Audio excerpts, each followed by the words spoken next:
What if I were to suggest that you play a key role in the awakening world? And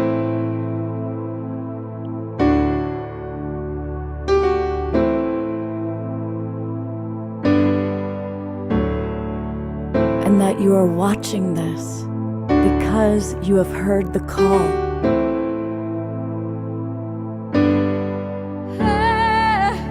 We can start right now by opening our hearts and minds.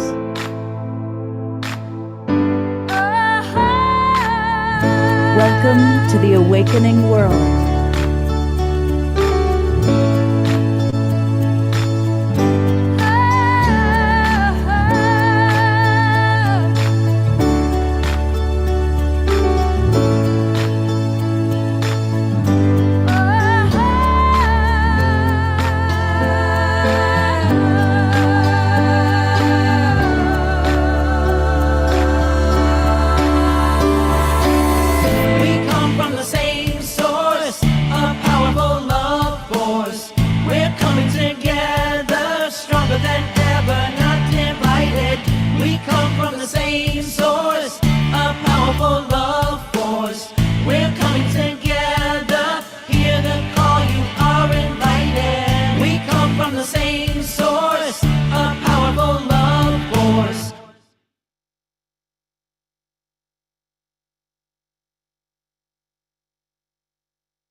Hey, good evening, everybody, and welcome to the Awakening World. It is Saturday night, and here we are, 3+ years still coming together every Saturday night. And we have a really beautiful show tonight. My mentor was Marshall Rosenberg, and one of my favorite sayings that he would express is that the greatest joy in life is to be of service to others. And when we are in service, when we are in our Dharma, when we are in our divine purpose, it feels great. And there is a creative expression that takes place. It's a blessing when we are in our Dharma. And it's a blessing when we're tapped in and we're feeling that flow coming through. Now, I want to recognize that a lot of you who are watching are in your Dharma, and it could be any number of things. Terry Russo, our nurse, for example, is a beautiful, beautiful Dharma.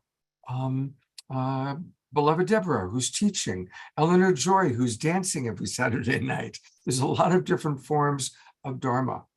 And I also want to acknowledge that sometimes we are in between. We're in between jobs. We're in between times in our life. And that's hard. That's challenging. But for any of you that are in that state, I want to acknowledge that. And sometimes we feel a calling.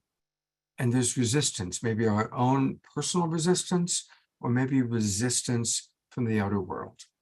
Well, tonight we are going to meet several people that are very much in their Dharma.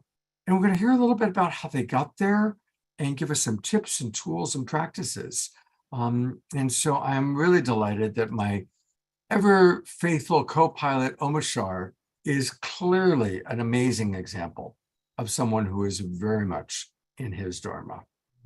Namaste and aloha, everybody. And yes, walking one's Dharma can be quite a challenge sometimes. And when I started playing piano, I was 3. And I was brought up by an atheist mother and a racist father with a very, very stiff upper lip. And I obviously had a golden, shining, open heart when I was a child. However, my mum at 3 didn't know how to play the piano, but she taught me from a book. She bought books and said, "Oh, put your finger here, put your finger here, put your finger here," and eventually, and then took me through all the classical training. But what happened for me is that I left and went to New Zealand, and I played in rock bands, and I felt empty in my heart because I'd be playing from my mind rather than my heart, and it became very apparent to me. So I decided to stop writing music 100% if I was writing it from my mind and from my heart. And that brought up another dilemma. How do I remain in my heart? And in my younger days, let's say when I was around 20, between 20 and 25, it was very easy because I had this flow going. And I was able to stay in my heart a lot. And when I found myself getting into my head, I'd try and write songs from that perspective. And they were very, poor me type songs. And so what I found as a part of my Dharma was if my mind got too crowded, I'd go out into the middle of a field somewhere. I just lay down. I'd lay down there maybe for 1, 2, 3 hours until my actual mind had stopped and my heart had opened and I can hear the birds again. And I'm prefacing this conversation with that because it's been the mark of my whole life as years and years have turned into decades. The accumulation of dross from the outer world is massive. And so especially now when everything is in this crazy flux. And so I have learned, for me to remain on my Dharma, I have to remain completely empty. And I have to remain fully in my heart. And my mind, with my upbringing, wants to sort things out, but things in your heart are already sorted out. And so I'm just encouraging us all to, when you feel that you can't move any further forward because you're trying to plan your life out, just go into a forest or to an ocean or to somewhere where you can just lay and let go of everything, because sooner or later, we're already perfect within ourselves. We already have a soul's purpose. We already have a passion, but we cannot usually find it through our mind because we're being told by corporations what we should be and who we should be. But we came already dialed in when we came into the planet. And I know I already came dialed in as a sound being, and I'm relatively sound now. And let's say for the first 25 years of my life, it was easy. But after that, the world really started pulling on me, and I realized I had to actually choose a path and walk on it.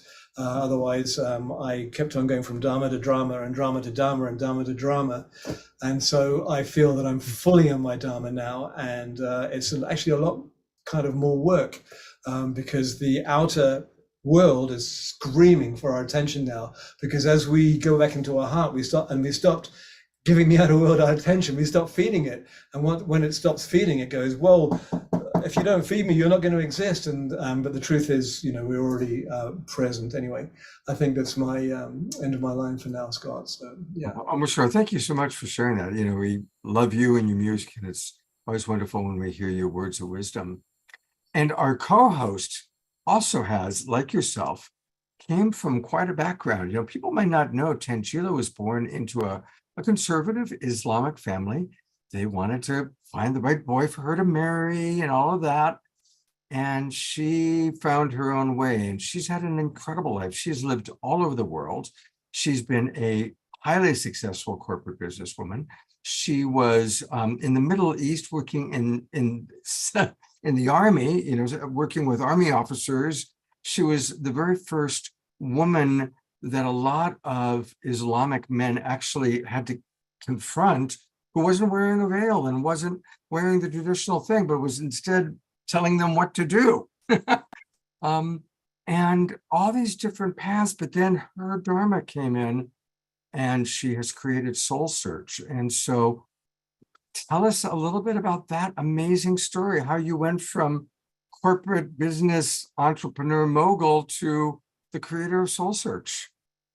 Thanks, Scott. Yeah, I love the topic of today's show, and I just love being here with all of you. Amazing energy you were all creating together. And actually, early in the morning, I picked a card today from my Divine Feminine deck. And actually, the card that I picked here is Yemaya, who is a famous African goddess, also very popular in Brazil, Uruguay, South America. And it says, the goddess of all that flows. I am an ocean of creative energy. I give birth to what exists within me. And I just thought that was such a powerful message for us today, just because that's what really this is all about, is truly giving birth to what exists inside of us. And for me too, it's just been such a journey to get to the core of Soul Search. And, and it was a journey because I, did come from a very conservative Islamic family. I was raised with very traditional values. I grew up in Saudi Arabia. I'm from Bangladesh. originally. So there's a lot of preconceived notions of what it means to be a woman, what our lives are supposed to look like, everything from what we should wear to what we should do to who we should marry. So, I was really in all of these boxes, and it's been a whole lifetime of like letting go and letting go and letting go to, let the new emerge from within. And so I did work all over the world in international economic development, designing and managing like huge trade programs in Afghanistan, Indonesia, Bangladesh, and working with a lot of people who were not used to working with women in any way whatsoever. And that was, that was incredibly gratifying and exciting. But at the same time, my whole goal was to really support people and empower people. And at first I thought that was through business and commerce and economics. And that's what my earlier career was about. And then I started my own technology and trade company. And again, I was focused on economic empowerment and trade. But then as I, moved further in my spiritual path, the universe started like throwing all of these obstacles and challenges in my path. So I could no longer ignore the spiritual work that I was here to do and my purpose and Dharma. But now, like, as I'm so involved in working and building Growing Soul Search and work with so many amazing spiritual teachers and guides, like all of our guests here today, we all know that true empowerment comes from understanding our own fulfillment and what makes us tick outside of the boxes and the paradigms that we've been put into our whole lives. So for me too, it's been an incredible journey of unlearning, undoing, and it's something that I still have to do every day. So, Surrender. Surrender, exactly. Surrender and be brave. It is being incredibly brave, because you have to walk in the face of everybody. And I still have my mum saying, when are you going to get a proper job? And I'm going, Mum. And anyway. Well, we're going to meet several other people. We're going to meet, I've been in the channeling world for a long, long time. Back in 1986, my girlfriend got a contract, a $35,000 advance to write the complete guide to channeling. So we traveled all over the world, all over the country in an RV, met all the channels. But boy, we met a channel today. We've got a very unique pair of channels, AJ and Tom. So we're going to hear about, kind of their process. And then we also have a woman who does sound healing, and she also does Akashic record work. And so we're excited about that. And I'm looking for her. Where are you where'd you go? There we go. Well, that's Amanda, who's also a spiritual counselor. Here's Courtney. All right. So these are some of the guests we're going to hear from. And we are going to have a very special guest. To be honest, 2 months ago, my beloved friend, Kristen Hoffman, let me know that her book, it's like a book, her album that she's been working on for 7 years was going to be released in June. And I said, let's build an entire show around that event. And so that's really how this began. She's been working for 7 years on Rainshine, and it's an incredible album, and it's done. And we're going to learn all about the album today. We're going to learn all about how we can attend the concert to celebrate the album. And she's even going to give us the world premiere of one of the songs off the album. So most of you know Kristen Hoffman by now. She is one of the most popular luminaries on this show. She's one of my favorite human beings on the planet. And I just want everybody to know, like, when you hear her sing, of course, everybody says she sings like an angel. I've had the blessing to get to know her as a friend. She is an earth angel. That same beauty of her voice is who she is as a human being. So, Kristen, tell us about your journey of really dropping into your Dharma And yeah, tell us the things we don't know about you. I love that.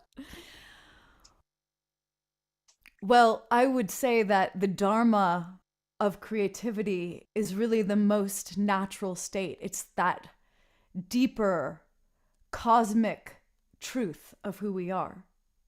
And I feel that each one of us is a creative being. And actually, when we look around at this three-dimensional experience that we're all sharing, everything around us has been born out of someone's creative vision or dream that has been manifested.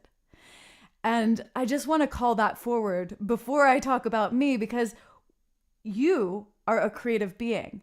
And my hope with everything that I do with music, and I'm so fine-tuned with this these days, I get it. My mission is to open up a portal so that you can step into the music, feel emotionally charged, and get in touch with your heart, and remember your unique creative Dharma. That is you, your mission.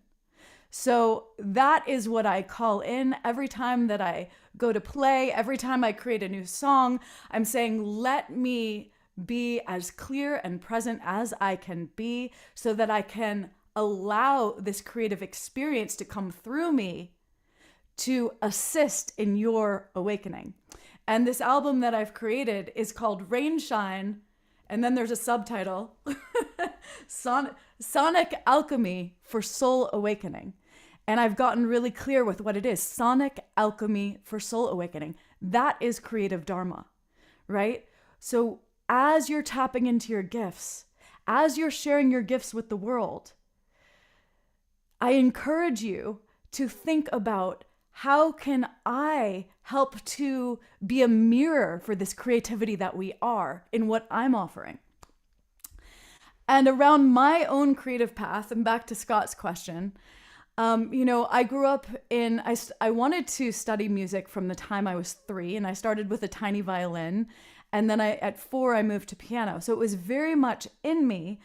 But growing up in the classical music world, there was this expectation of perfection. And I've come to appreciate the fine-tuning elements that the classical world offered. It was part of building this vehicle that carries me now to really practice, and learn how to hold a certain level of accuracy. However, I would say that perfectionism and perfection, or an expectation of perfection, is actually the opposite of the Dharma of creativity. And part of my evolution as an artist, probably the most important part of my evolution as an artist, has been learning to lay down my own patterning and foundation of the classical expectation of perfection and step into a space where I can be in the presence of flow, as Omashar mentioned, and in the presence of an open heart, being open to what wants to be birthed, to be open to the mystery, to the majesty, to the undefinable sacredness of what creativity is. I don't even know how to define creativity. Creativity, I think, is call it what you may, spirit, God, higher self, cosmic light. Creativity is like around us. It is the brew of our magnificence floating around, I think, waiting for that invitation to come in and play and to be shared. The word sharing, I think, is so important as we talk about the Dharma of creativity. Earlier in my life, I would say that every time I got on a stage, there was also this kind of bar of, oh, I am the performer. I have to do it right. I have to do it well. I have to perform well. And another huge turning point came when I had a deep, deep dream vision. And from that point on, I moved from thinking of myself as a performer and evolved into every single time I share, it's like I'm sitting in a living room, whether there's 3 people in my living room or whether there are 3,000 people or 3 million people in this living room. We are sitting in a circle and we're sharing. And each and every person in that circle is actually contributing to the flow of that creative energy. Every single unique person who is present plays a role in what comes forth. So I just fully believe that the Dharma of creativity is one of the most important aspects of this existence for us to start to dance with. It's not just for professionals, it's for everyone. And I think when we allow ourselves, when we give ourselves permission to be in creative flow, we literally are setting ourselves free. I think freedom exists in that presence and in that flow, in your creative vision, literally birthing itself forward. So I think that kind of takes us to the next moment. Well, we've got a couple questions. Okay. So I've got one, and there's also a really good question from, I believe it was from Laura. Yes. Laura asked, "You're so prolific. Why did it take 7 years?" So there's that question. Mm-hmm. Mm-hmm. And then my question is, knowing that you went to Juilliard, knowing that you studied opera, where it's very much about being perfect, what are some of the tools and practices to make that shift from being perfect to being real, to being in flow? So there are 2 questions for you. Perfect. I'll go backwards. So I think being in flow is very simple when it comes down to it. It's allowing yourself, Omashar said this in the beginning, to step out of your mind. When we are overthinking and trying to create from here, there is not flow. And to just surrender to the present experience. And in that surrender, we must give ourselves permission to possibly make mistakes, right? We might, when I'm playing, sometimes I might make a flub. And if I'm in the perfection model, then I suddenly have this voice that starts judging, and then I'm no longer in the creative flow. If you're hearing that voice that's narrating your whole experience, I think that is a sign you're not in your creative flow. When you surrender and when you can be present to everything, even quote unquote mistakes, then you can really give yourself permission to evolve. And in that permission is birthed, it's almost like a garden that starts to grow. And the more you step into the space, the more you give yourself that spaciousness and listen in that space, the more that garden grows. Can you remind me of the other question again? Yes, 7 years. Oh, yes, 7 years. And this is so important too. You know, I used to always pride myself. I've done many records in my life and songs and commissions and all of this. And I usually can get them done. If I say I'm going to do it, I could do a whole record in a few months even. This record, I got a very deep message from the first day I started, that this is my spirit record. I'm writing this record for the spirit of humanity, and I'm seeing that it's meeting humanity at spirit level, and then kind of I have this vision that it's like assimilating down into physical form. And I knew right away that part of this journey was deep, deep, deep listening. It's not about pushing from anything from here. It was about listening so deeply. And I just committed to be in the process of it. So sometimes I wasn't feeling that deep spirit inspiration.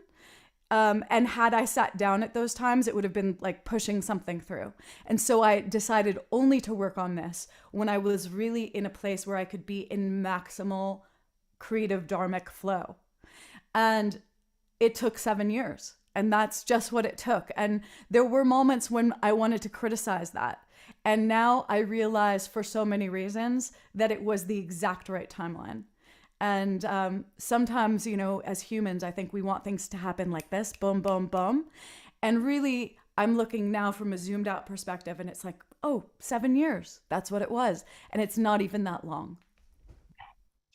And please explain the title to us, Rain Shine. Yes, perfect. And then I will share a song. So Rain Shine, to me, it is full spectrum. It is, this whole album is about a willingness to be present to all of it, all of this life, all of your heart's journey, to walk through the storm and understand that there's great wisdom and nutrients that comes from those times. And then when the shine, to really let yourself be in the shine. And I see this kind of sacred quiver point. And that's really what rain shine is to me. It's like when you have walked through that storm, after the storm, the water has fallen, the water's on the ground, it's everywhere. And then all of a sudden that beam, that ray of light comes through and it illuminates the water. And there is this sacred quiver that begins to happen. And to me, that sacred quiver, it is the mysteriousness where life comes from. And I see in that quiver point, all of the possibility exists for our next birthing. All of that possibility for the full flowering exists in that little quivering seed that's just ready to crack open. And so that's what rain shine is. It is that quiver point. And I say this in the album, there's a saying in Japanese, I think I'm going to say this wrong, but tamashi ga fureru. And it means soul is shaking. And it literally speaks to this. It's about when there's so much spirit that you have, there's spirit that's come through in this sacred moment that your soul shakes and quivers and you're ready for that next birthing of you. Wow. Well, tell us about this first song. So I just said birthing of you, and I chose the first song from the album called Born. And I did, this song was actually born out of a willingness to just be present to creative Dharma. It came first out of a solome, and then I worked it through in front of live audiences where I had no lyrics. And I just kept letting it flow. And each night some more lyrics would come out, and eventually the whole song was born. I think it's perfect for the beginning of a show, and it says, hold out your hand tonight, bridge the darkness, light the light. And that's what we're going to do. All your fears are feathers now, falling into grace. Here we go. And I just want to ask everyone, if anyone's unmuted, please mute yourself so that we can fully experience the music. Thank you. And I have a microphone here. It's funny. I never use backdrops, but I'm going to be singing it all live.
let it in,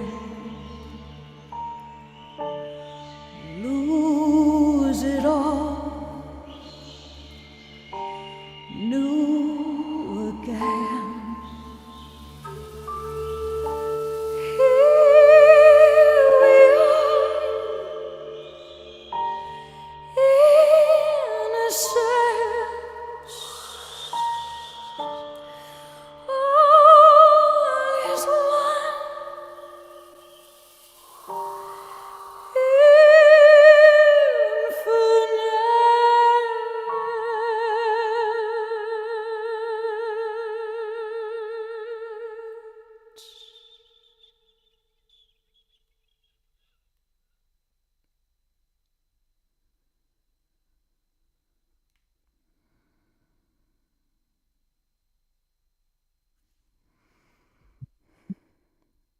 I'm going to go to gallery view, and I want to invite everybody to just twinkle her with your amazing appreciation. What we have just witnessed, we have just witnessed the world premiere of this incredible song.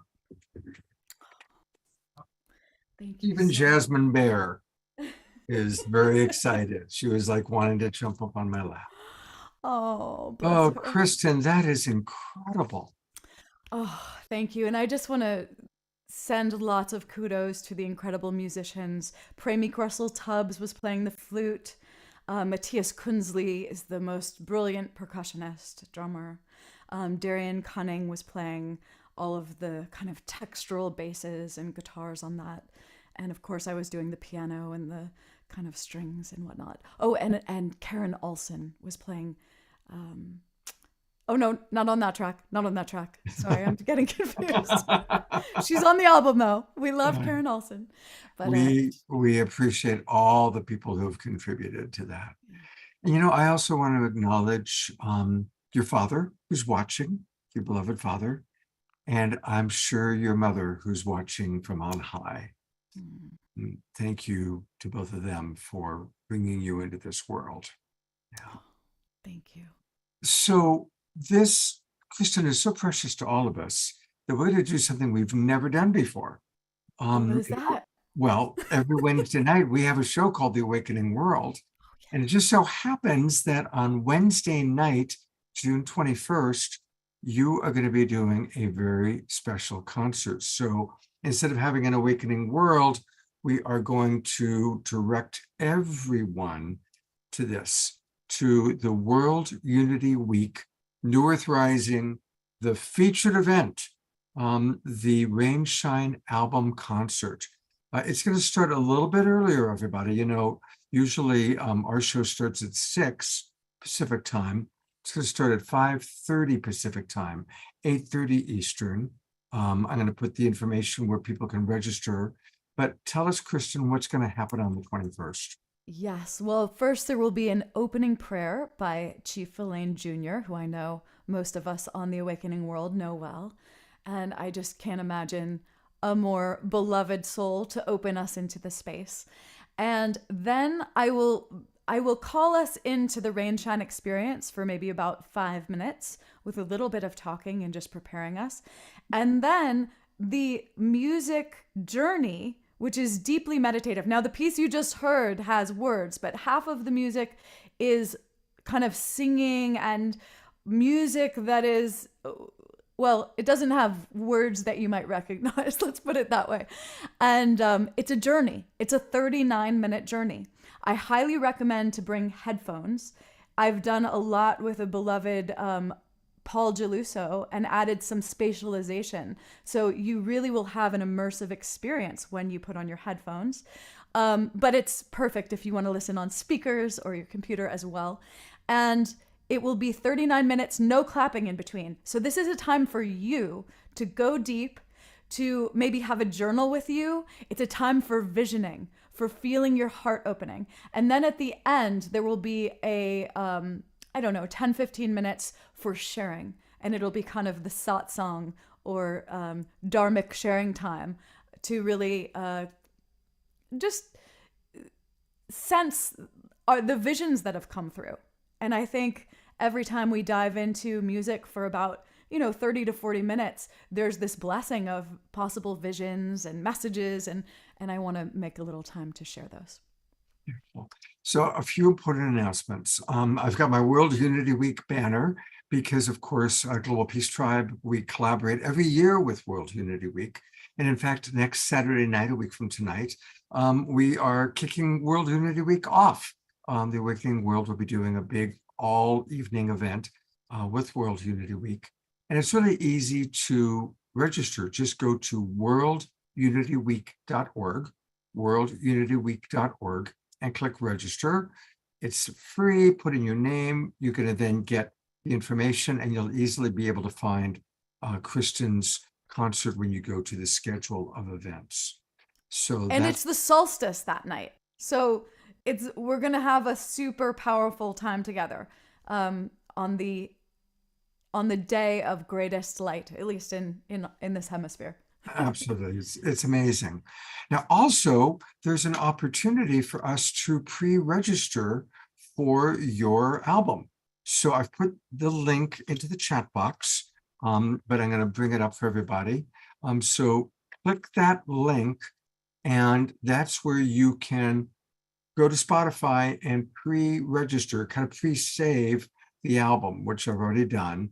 So it's easy. You go in, you go into your Spotify account, or you can go into Spotify through Facebook or Google. I actually just did it as a run through, so that's why it's not taking me through now. Oh, good. And for those of you who don't use Spotify, it will also be in every online store, and you could also go to my Bandcamp starting the morning of the 21st, and so you could even listen before the release concert that evening if you like. It'd be great. Now, there's one other very important thing that I want for people to know. Once a month, there's something very special that takes place. It's on the second Sunday of every month, and it is Kristen Hoffman's special private community group. And it just happens to be tomorrow. So I'm looking forward to that. It's always on my calendar. I'm always there. And here's the thing, everybody. Let's support this incredible Earth Angel. And it's really easy to do that. Go to her website, KristenHoffman.com. Note there are two N's at the end of Hoffman. It took me a while to learn that one. KristenHoffman.com. Go up to the upper right-hand corner where it says Payment and Membership, and then go down where it says Become a Member. And you can become a member of her Sonic Soul family for as little as $11 a month. Or you come into $33 a month, or it's $77 a month. And she gives so much. This is the best monthly investment. I mean, look, we think nothing of giving that to Disney Plus or Netflix. Give something like that to beloved Kristen. And what's wonderful is that when you join, you get all these wonderful things. And it includes her Sunday concert. And it's more than a concert. It's really a chance to drop in with Kristen and her family of friends and beloveds. She always does a salome and a theme and a song. You heard how eloquent she was. Kristen, please go back and read in the chat box how people were touched by your words. Well, once a month, we get Kristen music and Kristen eloquence. Second Sunday. So join today so you can be with us all tomorrow afternoon.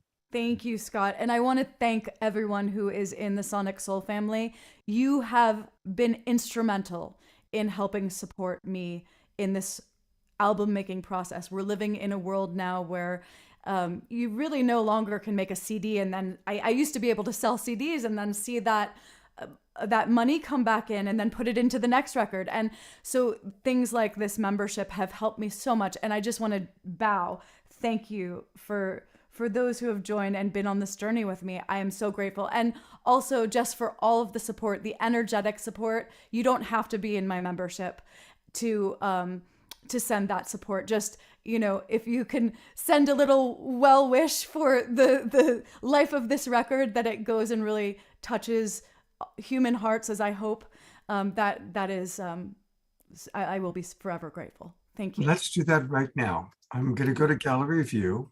I invite everyone to take a moment And as you all know, I like to say maximum grace for Kristen Hoffman and all of her creative expressions. Maximum grace for Kristen Hoffman and all of her creative expressions. Maximum grace for Kristen Hoffman and Rain Shine, knowing that it's going to touch the hearts of people all around the world. Thank you. Infinite gratitude. Love, love, and light to each and every one of you. Thank you, Scott. I love you so much. Thank you, Kristen. I love you. And I know I'll see you tomorrow afternoon. Yes. You know, I want to welcome all of the people that are watching on Facebook. Most of the people watching the show right now are on up to 150 Facebook groups and pages. Thank you, John and Summer Raymer. They're good friends and fans of Kristen. A lot of you are also watching on our YouTube channel or Alan Steinfeld's YouTube channel. You might be watching on Humanity's Team or the Conscious Awakening Network, or even on Tangila's channels. Come and join the Global Peace Tribe. It's really easy to do that. Just go to globalpeacetribe.com, globalpeacetribe.com. You can learn all about us. You can get a free copy of an amazing book called Activate Your Soul Tribe, and then click register for the new season. We just started our new season last week. And so if you register, you're going to get the Zoom room links for the next 4 months. And you can come into the Zoom room and interact. Like you noticed how already we were putting links into the Zoom room, and being in the Zoom room is where it's at. That way you can connect with Kristen and Tangela and Omashar and all of our different guests every week. We do 3 or 4 shows every week. And this week we chose this theme throughout all 3 shows. We always do a show on Wednesday night, Living Your Dharma as Creative Expression. Wednesday night's show was very powerful. Of course, this is the show we're doing tonight. And then come back again tomorrow morning for our Sacred Sunday show. And all of our guests are coming from all over the world. Alexander and Rama, who Kristen and I were with in Sedona a couple months ago, will be with us. They're coming to us from Europe. Pops Mohammed from Europe is going to be with us. And another artist we love, Tatiana Speed. So that's tomorrow's Sacred Sunday show. Come and join the Global Peace Tribe. It's very inexpensive. You're going to get a lot of discounts, and you're going to meet the most wonderful people with one thing in common. We all are creating together the world that we want, and we're supporting each other. And one of the great supporters of creating the awakening world is Tangela. Hey, Tangela, how are you doing? And what did you think of Kristen's song? Oh my goodness, she was amazing. I was just blown away. Kristen, congratulations. She is such a powerful musician. You're such a powerful musician and healer. And I was so emotional before you even started because I could just feel the energy resonating through you and reverberating through you and the way it came out in that song. Oh my God, congratulations. I'm so excited. I love you, Tangela. Thank you so much. Oh, I love you too. And thank you so much for sharing all of this with the world. I'm sure so many people are going to be just moved, and you never know what is going to crack open someone's heart and someone's consciousness. So you're doing that. So thank you so much. A big thanks also to Dorina Joy. She's already registered for World Unity Week. She's put into the chat box the links to where you can join in room 1, which is, of course, the main room for the concert. I hope to see all of you again with Kristen tomorrow afternoon. And of course, again for her concert on the 21st. And Kristen will also be dropping in a week from tonight for our big World Unity Week kickoff party and celebration. So it's June of 2023 is officially Kristen Hoffman month. I declare it. That is really sweet, Scott. Thank you.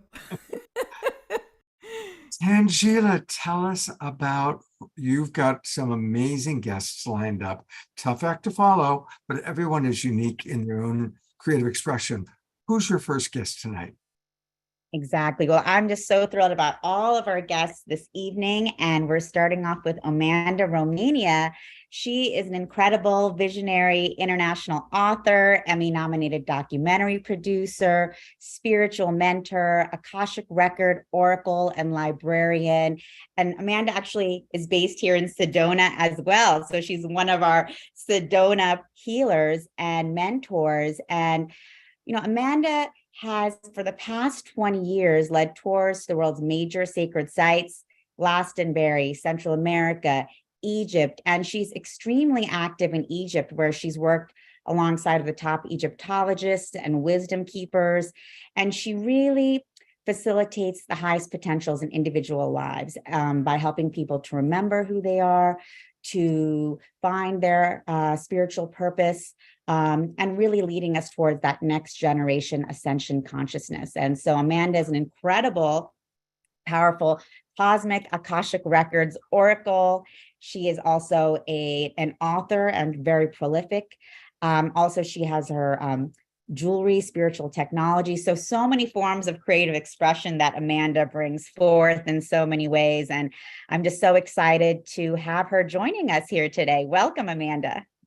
Thank you, Tangela. Thank you, Scott. Thank you, everyone, for letting me be part of this amazing tribe. I'm totally blown away.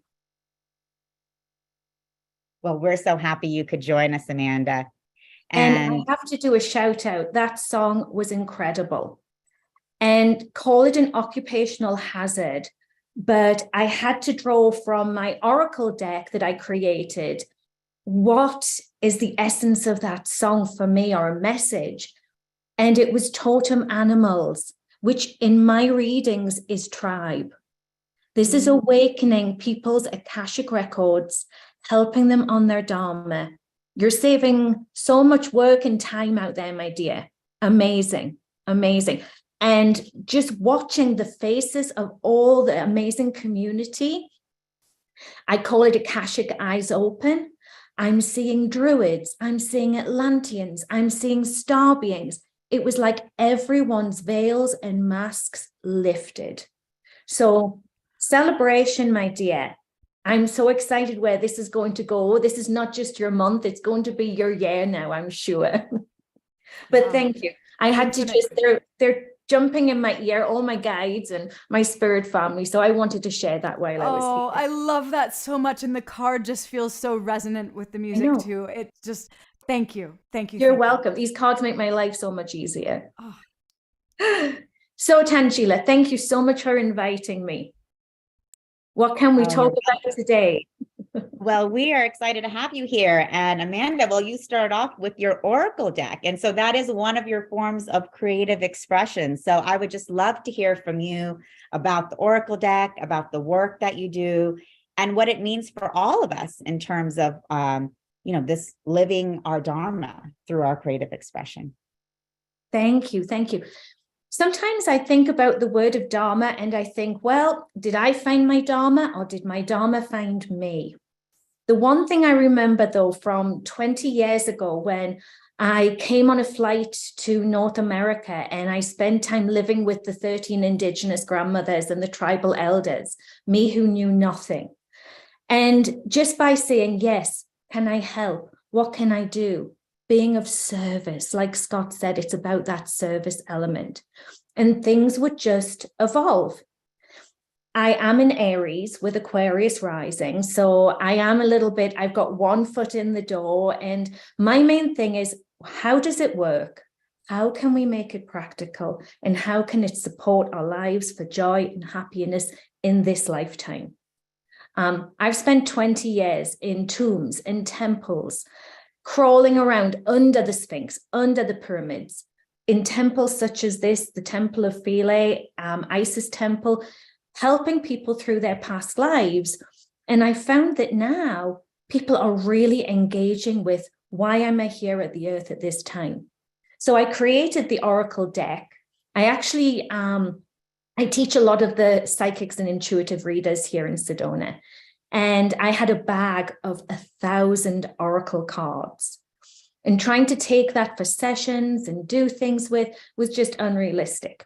So I sat down with my assistant, and we took 44 of the things we needed to do with cards, and we created our own deck. We tried it out. The professionals loved it. The people in Sedona loved it. Now we're published in China as well. So, but what we found was it wasn't just working with the records, it was actually clearing and upgrading the records. So exactly in the same way, you just had that amazing moment. And I saw the people in the audience, you were checking in with your ascension grids, you were downloading messages, you were uploading love. It was incredible. And my way of thinking is through the throat, the speaking, the reading, the books that I've written.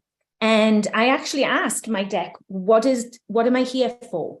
And the cards that I got today was your Dharma at the moment is engage with your cosmic lives, your cosmic friends, your light, with the ancestors and the earth.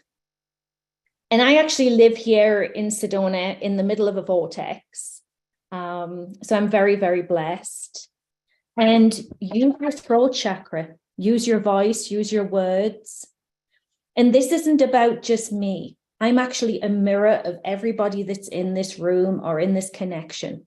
So I feel that our collective Akashic record, our karma is upgrading, the messages are going up, and that's creating a ripple out there. And if I can be part of that in a small way with sharing, then I'm very happy to do so. And that's service to me. Question for you. Yes. How did you move into, because of course, most people, when they grow up, they're not thinking, I want to be a nurse, I want to be a channel. How did this evolve from you? And was there resistance either within yourself or from the outer world that you had to overcome?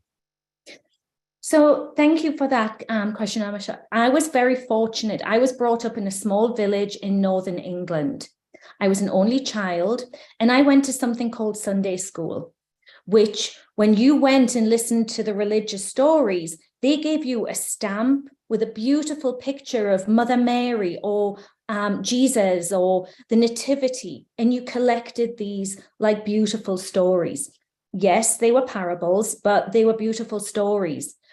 And religion wasn't really, I studied religion in school, and I was very blessed that no one actually gave me, well, you have to follow this, you have to follow that. But what it meant was that I could go into many, many different faiths and work in many, many different cultures like I do now. And my parents were very modern in their thinking, and they grew up in the age of the Beatles. So they had no idea what I did. The only time I felt resistance was I owned my own chain of shoe shops. So I was a commercial retailer. I loved that. I still do love commercial retail work. And what happened for me was I was studying business at Durham University, which is a university in Northern England, and it looks like a set for a Harry Potter movie. It's very old, a cathedral, a church, a castle. And I was doing my doctorate in business. And they kept sending me to the theological department. And that was the only time I really found resistance. And, you know, I'm a small 5-foot female, so no one really pays much attention to me. So I found that when I was coming in and out of countries where we're in military coups or in lockdowns, no one's paying attention to me. I'm just slipping through with my little British passport. So I was able to move in and out of cultures, different belief structures, and no one said it to me, but no one pushed me out, no one closed a door. So they kind of welcomed me through. Beautiful. And I know you do spiritual consultations. So tell us, what's your favorite demographic group, and what are some of the things you can help people with? So I'll come back to the demographic group, but my consultations basically are a span of time where I have my own method of Akashic therapy. That's what I teach. Akashic records, you can open up your oracle gifts. But if you really want to know your soul's map, your plan, your scrolls, where you've been, where you're going, who your cosmic being connections are, helping people find that. And I have a very powerful method of taking them into a certain dimension where they can obtain the information that they want. So I'm not just teaching them to go to the records, I'm teaching them how to work in the records. I work with many demographics. I work with, normally it's the people that we're seeing in the tribe today would be my American demographic, but I'm very blessed. 50% of my time, I'm actually working in Asia now. So my time here in the Native American work is doing my documentary work, which was End of the Line, The Women of Standing Rock. Yeah, I was the starter and founder part of that. And I'm an executive producer on that production. So if you've watched it, you've heard it. That was my karma that I created a Dharma from. So I just saw the lights go off in Miss Kirsten's little bubble. So I'm glad that we've had someone that's been able to see that. Yes. I actually wrote a song called Prayer for Standing Rock to raise money for the film. And I think we raised about $750, which I donated. And it's such a beautiful, beautiful. Thank you. That was an absolute labor of love. Yes. That was a Dharma project that when my friend and one of my working partners called me and said, can we go? And I said, here's the credit card. Let's just get you up there. And it all unraveled. And it took us around the world. And so, you know, these things, I'm not a producer of documentaries, but what I do have is a gift to unlock the purpose and the protocols of a project. So I stay in my lane, and that worked out. Sessions and teachings and the amazing soul search umbrella that I have been honored to jump under. I met Tangela at an event here in Sedona. We were all pushed into a little cubicle area, and we managed, and we helped a lot of people in our various ways. And then in Asia, I work out of Japan, Hong Kong, Taiwan, and Beijing. I've been in Beijing since 2019 online, and we can have 200 to 400 people on a call. So my Venus line goes through Beijing. I work for Kuan Yin. So that's one of my missions at the moment. And you know what? They're asking the exact same questions as we are. They're having the exact same heart openings as we are. So that's my preferred areas, but I never know. That's why my doorway is always open for people. Whoever needs the help, we're there to support them. Fantastic. Wow, thank you so much, Amanda. And actually, Dana is asking, how did you begin to read the Akashic Records? So I was trained in Glastonbury. My teacher, Isis, had a retreat center on the toll where I lived. And I was reading people's past lives. And I didn't understand how I knew 30 seconds before they would say something, what they were going to say in a past life regression. And then I was actually in this temple here, Philae Temple, and we'd done our work. There was about 30 of us in the group. This was way back 20 years ago. And there was a group of women huddled together crying, and they didn't know why. So I went over, and it was like my first Egypt journey. So I was very green. And I started telling them the story. And when we were a priestess, and do you remember the initiation? And this happened. And they all had this remembering. There was a healing and a clearing. And then we got on the boat and went to the next place. And then this happened in every temple.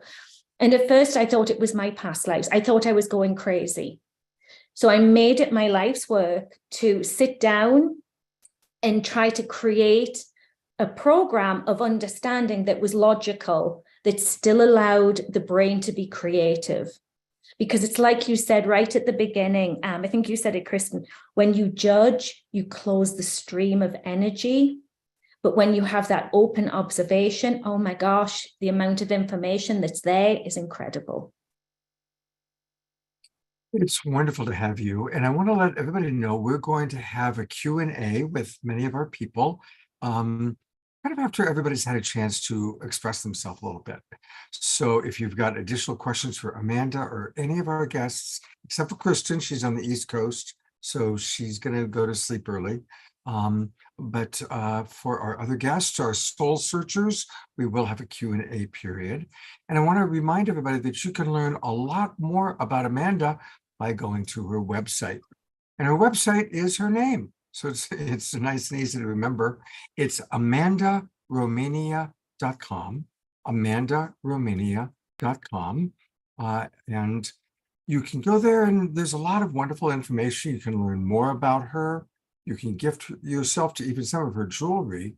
But I especially want to really emphasize how to book a spiritual consultation with her. Just click, book spiritual consultations, and you can learn about the different options, the different ways that you can work with her. And clearly, this is somebody, especially for those of you who have really been fascinated with the Akashic records. What a wonderful opportunity to work with Amanda. So again, amandaromania.com.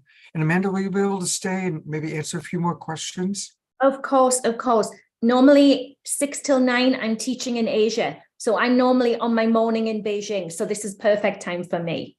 Great. It's wonderful to meet you. Thank you so much. Thank you. You know, we are beginning to bring back that wonderful feature called Wisdom Jewels.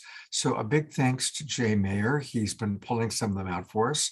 And so just as a little break in between presenters, here is tonight's Wisdom Jewel brought to you by Light Touch.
Weren't each of those brilliant?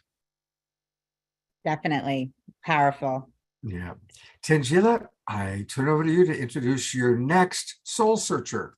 Wonderful. Well, thank you. And thank you to Amanda for your incredible presentation. You're amazing and powerful teacher. So we're excited that you could join us. And I'm so happy to be introducing Courtney Walters of Shanti Evolution.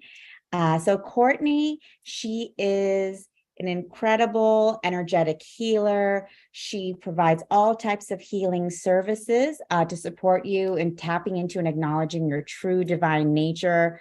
Her sessions include Tibetan sound bowls, gongs, chimes, healing crystals, healing energetic touch, and lots of love. And she also does Akashic records reading and clearing. She works with transformational life coaching, personalized yoga practice, and mental fitness.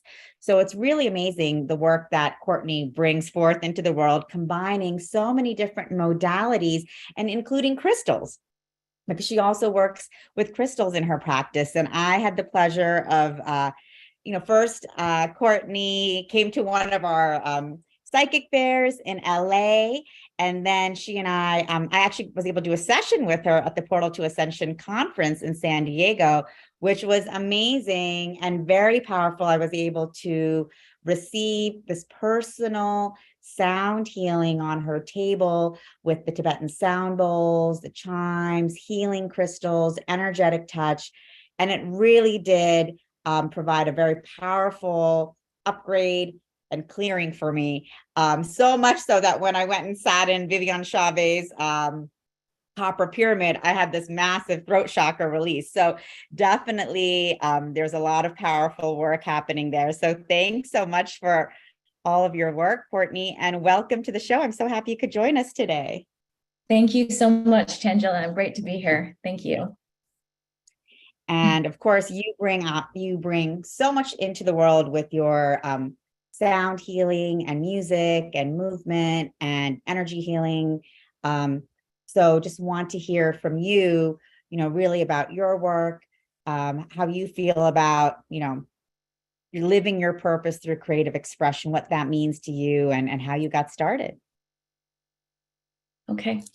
So as you mentioned, there's so many things that kind of, I guess I'm living. So when I sit with the question of living my purpose, I would say that first, the creative expression is just living the life. So it's the experiences that are combined through every day and adventures. So I live my life through explorations and self-discovery, first in trying to understand the world around me so that I could understand and uncover the world within me. So what does that mean? At a very young age, I was introduced to Reiki. One of my mother's friends attuned me and said, you can use your hands anytime you want to send love and healing and receive energy and feel energy. So from a very young age, I was in tune with the subtle energies of life.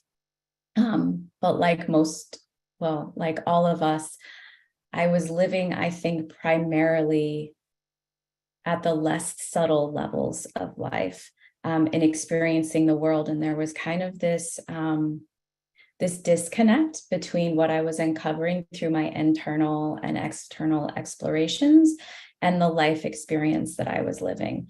But the more that I spent time tuning into that intuition through nature, and through, for me, meditation, my practices are Buddhist meditations, I was able to start to align myself with my intuition so that it could kind of unfurl in my life. So the creative expression of my life is just the living of it. It's the adventures that I've gone in, riding my motorcycle across country and living in the jungle. These are ways to express and uncover myself in life to then understand my Dharma. So what is my Dharma that I'm living? It's being part of a community, and acknowledging the community that is in and around me. So events like this, where we can talk to people and connect with people that are in alignment with our paths, is really lovely. But for me, it's also acknowledging the community, the subtle energies that surround me all of the time, that surround all of us all of the time, that we are part of and connected to, and allowing that energy to flow through and speak through us and our hearts. So part of the way that I express is through, as you said, sound bowl sessions and healings. And because I was so in tune with the subtle energies from a young age, I've always been very sensitive to sound and vibration. So how something feels, and if it's resonant or not. So I was drawn to the bowls, specifically these babies, because they allow me to align to a more resonant energy that I can connect to more purely. And this puts me in tune with myself and allows me to kind of expand and free myself and to tap into that energy with those that I'm around. So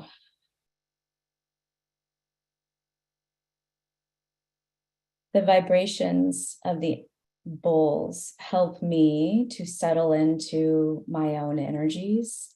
And so then to create and hold a space for others to tap into their energies.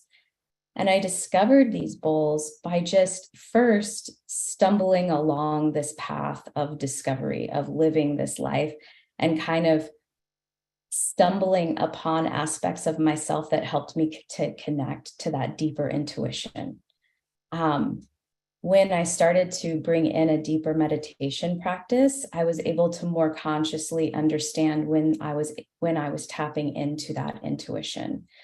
So for me, the first real inkling of tapping into that intuition was in relationship with others in terms of education. So I became a yoga instructor, and I also was a permaculture gardening instructor at a local university. And I realized that tapping into my passion for nature, gardening, and just connecting to and supporting and expanding with the earth, and sharing that in community with other people that it was important to, really allowed me to align to myself.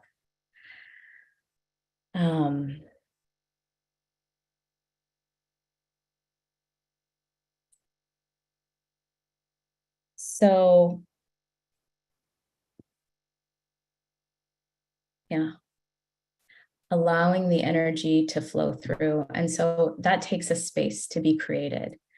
And it's a space that I'm taking for myself, even though there's hundreds of people watching, taking the time to breathe and ease into it. As I think that through life, many of us don't allow ourselves that space, right? Because we're jumping to the next moment, jumping to the next great idea. So settling into the space of ourselves to allow things to bloom, just like seeds that are planted, just like an album that maybe takes 7 years to make. Settling into the space of self to understand it and allowing it to expand is maybe the easiest way that I can say that I can step into my Dharma as creative expression, if that makes sense. Courtney, Yes. how do you manage the voices that may be pushing you? Like, what is your practice for honoring and acknowledging that part of us that feels like I got to get something done, to allow yourself, like we just witnessed right now, to take that pause, to take that space? Good. Thank you so much for asking that, Scott, because I'm a little nervous and that question feels grounding. Because it's overwhelming. Everyone here is so amazing. Wow. There's a lot of stars shining brightly in this sky. So my practice is first, there's several practices, but simple ones that I think anyone can do and resonate is grounding into the earth energy. So I do that by being in nature and by being in earth, but also just by rooting myself into that energy mentally or with my mind. So I'll imagine a root coming down into the earth and drawing energy up and feeling that, because I'm connected to the earth and I am part of that expansive energy, and calling the energy into my own physical body. So a lot of the energy gets stuck up in the mind, and I think that's where we get caught in things. So how do I bring myself into my body? Simple practices like feeling the vibrations of the bowls by simply touching fingertips together to bring myself into the physical body. My asana practice has helped me a lot in this. But probably the most profound is just taking a nice deep breath. And I just gave a talk earlier today, and I talked about the breath. If anyone here practices yoga, then you've likely discussed and studied the power of the breath, because it is something that we miraculously do not control it. And so through controlling it, we can bring consciousness into ourselves, into our actions. And if we practice controlling the breath and being mindful of it, then we can bring consciousness into all of our actions, so that the path that we create is more conscious. And it's not just riding the flow, but it's actually being the flow. Beautiful. And I really appreciate your being honest about feeling a little nervous, because it is, everybody's a bright light. And I know that Christian would be the first person to say that each and every one of us is equally bright. It's just some of us a little bit more comfortable or have a little more practice doing whatever it is we're doing publicly, right? Yeah, exactly. And I love what Carol just wrote in the chat box. She wrote, "We are all the ones we've been waiting for." Yeah. Absolutely. So again, thank you for the homeopathic dose. We will have a chance for questions and answers with Courtney, but her website is shantievolution.com. shantievolution.com. And I encourage you, just click about and learn about her or learn about her services. There's a lot that she has to offer. Now, of course, you do counseling. And do you do sound healing ceremonies for people? Is that part of? I do. So I do a few shows. So I've done the Soul Search shows, and I just did a show today. And then I come to people's homes. So I'm in San Diego, in California, and I'm starting to get things online. So I'll be starting to put sessions online as well, which will be really powerful. I'll get more comfortable in front of a large audience on the screen. And yeah, I place the bowls on your body and around your body. And the bowls that I use are actually there are 7 precious metals that are hand pounded in Nepal that are in alignment with your 7 chakras and the 7 heavenly bodies in the solar system. So they really do align you. And I use Reiki healing energy as well. So it's a lot of clearing that happens, and just alignment. Beautiful. If you need support on how to really learn how to do music for Zoom, there's this amazing woman named Kristen Hoffman that I can refer you to, who literally provide support for people. 2 ends. 2 ends. Yes, definitely 2 ends. I've referred several like, "Scott, I want to be on your show, but I don't have a clue how to do the bowls." Kristen is the person to talk to about that. So that's a side gig that she has. So as a side gig, I might add. So there she is. I also should want to remind everybody that, all of these people we're seeing are part of Soul Search. So you can also go to soulsearch.io, soulsearch.io. If you have not registered yet, please join Soul Search, for heaven's sakes. It is the place where you're going to meet these amazing people. And Tangela and I are now doing 2 shows a month because she has so many amazing people that we need to meet. So definitely go to Soul Search. And she's got these incredible psychic fairs. We're going to do a couple shows in July from her psychic fairs. I'm going to be with her in at the San Rafael one, at the Santa Clara one. And so it's going to be really, really fun. And her psychic fairs, I was at one of the ones recently, and it was a blast. It was really, really fun. So definitely join Soul Search. Courtney, can you stick around for the Q&A at the end? Yes, thank you. Great. We'll talk to you then. We are the Global Peace Tribe, and we are getting to know, we have all the people we love. We love Kristen. I noticed that when she came on, somebody was saying, "Hey, Kristen's here. Yay, Tangela is here." Well, of course, a lot of you love Sri and Kira. They're in Egypt or have been in Egypt. And of course, our wonderful wild monk, Jerry Anderson. We all love Jerry. Those of you who've been to the retreats, Jerry was there. And he went to Egypt with Sri and Kira and sent us this photo. So I'm imagining that Jerry's going to be back with us soon. And he can give us, some of the download of what happened in Egypt. But we don't have to wait for Jerry, because our wonderful co-pilot, Omashar, actually did a concert kind of from Luxor virtually. It was a trip because they were in Luxor, just on the anyway. They had a perfect internet connection from within a square space within the Luxor temple. It was amazing. And so they had me connected via Zoom to Luxor, and also the pyramid in Ecuador at Blue Tosa Mountains. We were all on camera at the same time, and it was absolutely brilliant because it expanded my consciousness to my times in Egypt and also in South America. And it's kind of like the show tonight. We each have a voice. This is not the way I want to say it, but I'm going to have to say it because it's all that's there, that I wish I had. And for instance, what Kristen was saying earlier, I wish I had the ability to share that, but then that's a limiting thought, and I don't wish I had the ability to share it now because Kristen shared it. You know, she's the part of myself that shares that, so I don't need to be Kristen. I can be myself, like Oscar Wilde said in the one of the Jay's quotes earlier. So without further ado, here's a lovely deepening song called "We Feel Love," that we can feel love to. And I also, Courtney, I really appreciate Tid, that you took the moment to come out of your head into your heart, wait for the space for that which you wanted to be delivered to come out from your heart rather than your head. I really felt that. And that's where I am at the moment now. I'm gathering all the best bits of myself, putting them in the middle, letting them all go and seeing what else comes up.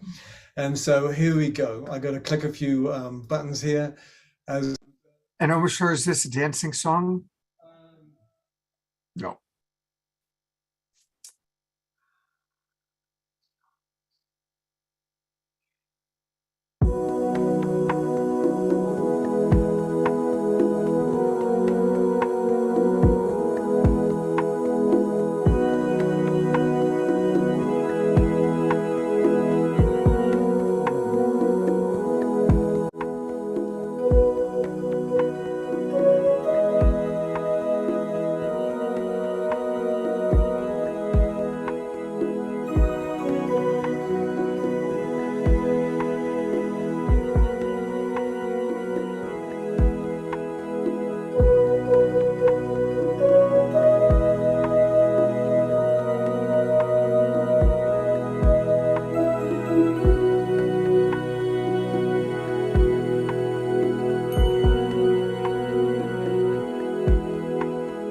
Lost in a sea of illusion,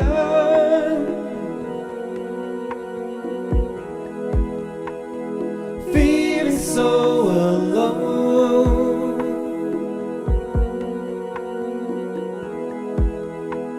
and lost on a wave of confusion.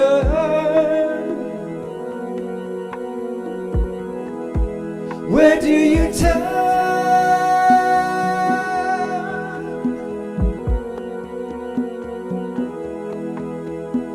Flow with the tide of completion.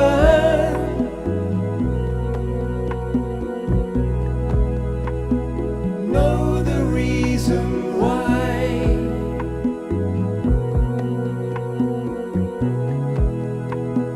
Drink in the waters of healing and be healed.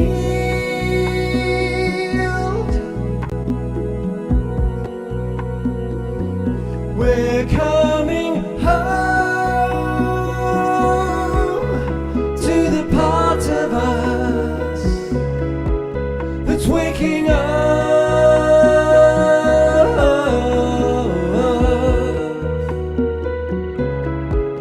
and we know deep inside of us we've got a friend.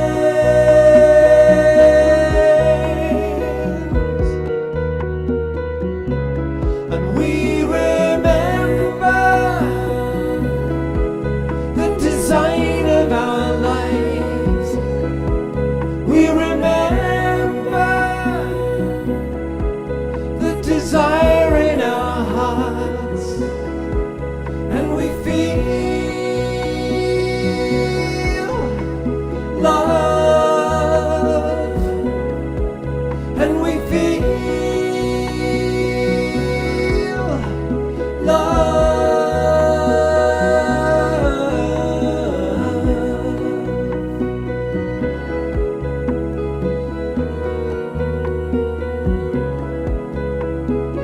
Dive into the depths of your being.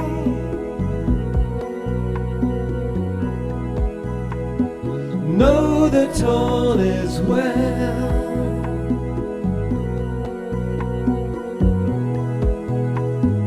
Dive into the deepest ocean and see the truth.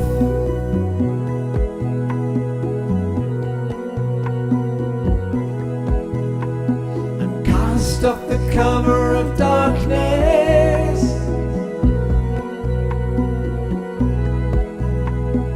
Free yourself from fear.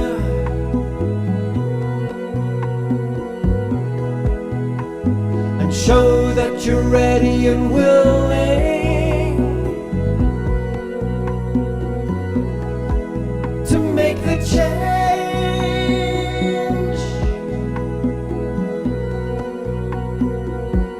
We're coming home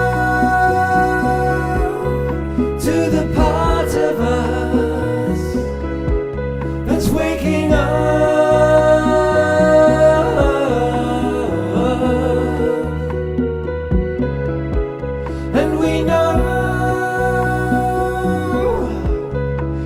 Inside of us, we've got a friend,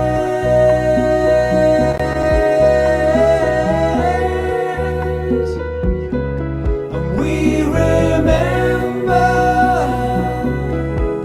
the design of our lives. We remember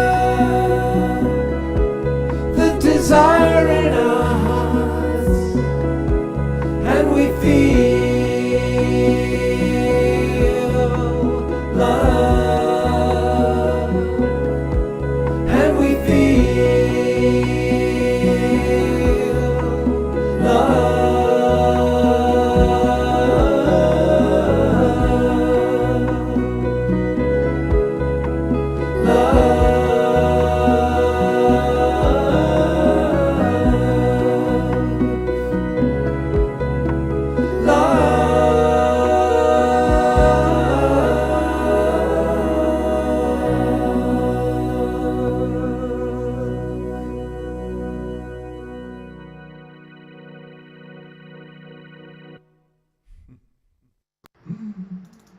I'm going to go to gallery view. Let's all twinkle our beloved brother. It's such a beautiful song. Thank you. So beautiful. It's a lovely song. Don't know where that one came from either. They just come. The song tree, I call it.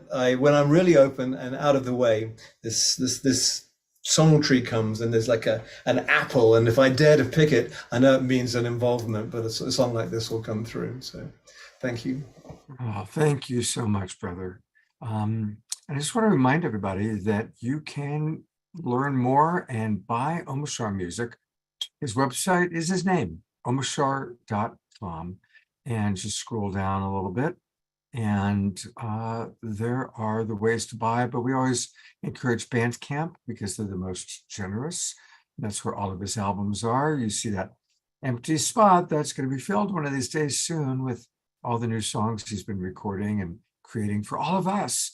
So let's support our beautiful. It's true, and I actually dropped on YouTube the song I sang last Wednesday, which was actually a mantra. The other side of Omashar has create sacred mantras. Well, I didn't create the mantras because they're already created, but the music to go with them. And so I just posted yesterday on YouTube. Omashar Music is my YouTube handle. And on there it's from my journey to Tibet and Kathmandu, Nepal. And all of the sounds that were created there to a beautiful mantra. So please tune into that one. Fantastic. Maybe, well, I'll find the link and I'll pop it. I'll drop it in the thing. I'll find it. Thank you. Okay. Drop it on the thing. Yes, the thing. You're looking at my thing down here. When I don't have words, they're either things or decline. When I used to live in Hawaii, it was decline. Everything is you can't think about it. It's just decline. So. Yeah, I'm going to read. You got, of course, many comments, but I'm going to read a few. Ayada writes, my new favorite Omashar song. I love this song. So mellow, rich, and exquisitely true for these times. Eleanor Joy says, hey, Omashar, I just can't help it. It's my Dharma. Your beautiful music is always dance music for me. Much Thank love you. to you for your wisdom and your music. Thank you. And Margie writes, such a great rhythm, Omashar. I was jamming along with you on the hammered dulcimer. Oh, very nice. So, yeah, you can't stop us from moving. I know. You hammer that dulcimer. So, And Omashar is going to do the closing song for us tonight, everybody. So, namaste. Thank you. Omashar. Tangela, I'm really excited to meet not one, two amazing gentlemen that you're about to introduce. Yes, I'm really excited to introduce them as well. So I'm happy to introduce Thomas Workman and AJ Covenant. They are intuitive channels and joy practitioners and founders of Speaking from Source. And they actually met in 2016 and discovered that they have this unique ability to simultaneously channel a collective of non-physical beings they call the guides, which are a group of angels, ascended masters, native ancestors, elementals, galactics, interdimensional beings, and they speak with one voice from the universal mind. So these guides share messages for expansion and the evolution of humanity, and focus their teachings on helping humans achieve a more consistent state of joy in their lives. And so Thomas and AJ are here with us to be, introducing us to the guide, bringing us some messages that they are bringing through for this particular theme and topic we have today of Dharma, our Dharma as a creative expression. And of course, we'd love to hear from both of you about that process and what that means for each of you personally. And so I'm just really excited to welcome you both to the show. So happy you could be joining us, and welcome to our Global Peace Tribe family. Thank you so much. We're so excited to be here. We certainly are. And I am AJ, by the way, and this is Tom, just in case there's any confusion there. Boy, I mean, each of us have our stories to tell. Certainly, we've been spiritual. We've each had a spiritual practice before we met. But, one of the things that we're really excited to do is to let the guides speak. I mean, the guides have so much wisdom that they want to share today. So, if it's okay with you at some point, we'd love to bring in the guides, and then maybe in the Q&A, we could stick around and answer some questions about our own, perspectives. But we will say, doing what we do is so unique, and it's a little cheeky to call yourself speaking from source, quite honestly. And we really kind of debated it, but the guides really came back and said, if this is who you are, this is who you are. And there's a real message in there about Dharma, that you are what you are. You are created the way you were created. And that's really what the guides teach. And that's really their goal, is to help people settle into and fall into who they really are and what they're really created to be. So yeah, it was very interesting, actually. Very early, the guides gave us a beautiful image about the totality of who we are, the totality of source, because, there's no separation. Often we feel that we might be separate, but we're not. And the guides remind us of that often. But they presented the image of this beautiful diamond as the image of source, the totality of all that is. And, what makes a diamond special is each of its own facets. And they reminded us, they said, your incarnation is intentional. You are absolutely meant to be here for a reason. And it's because you are a unique facet of that diamond. You are not separate at all. You are a unique facet with your own unique perspective, with your own unique brilliance. And it is the sum totality of that makes that diamond sparkle. It could not sparkle as brightly and illuminate as beautifully and as brilliantly without you, without your unique facet contributing to this beautiful diamond that is source. And yet, what I think the really important point is, where they make it often, in fact, we're talking about it now, is the fact that you don't see the beauty of a diamond and all of the beauty of those facets until you see the whole diamond, until you see it together. It is the collective, it is the tribe, it is the community that lets our individual dharmas combine to shine the full diamond. So with that, we'd like to bring in the guides and let them that's beautiful. whatever they'd like. So give us a second. We'll invite them in, and you'll know when they're here.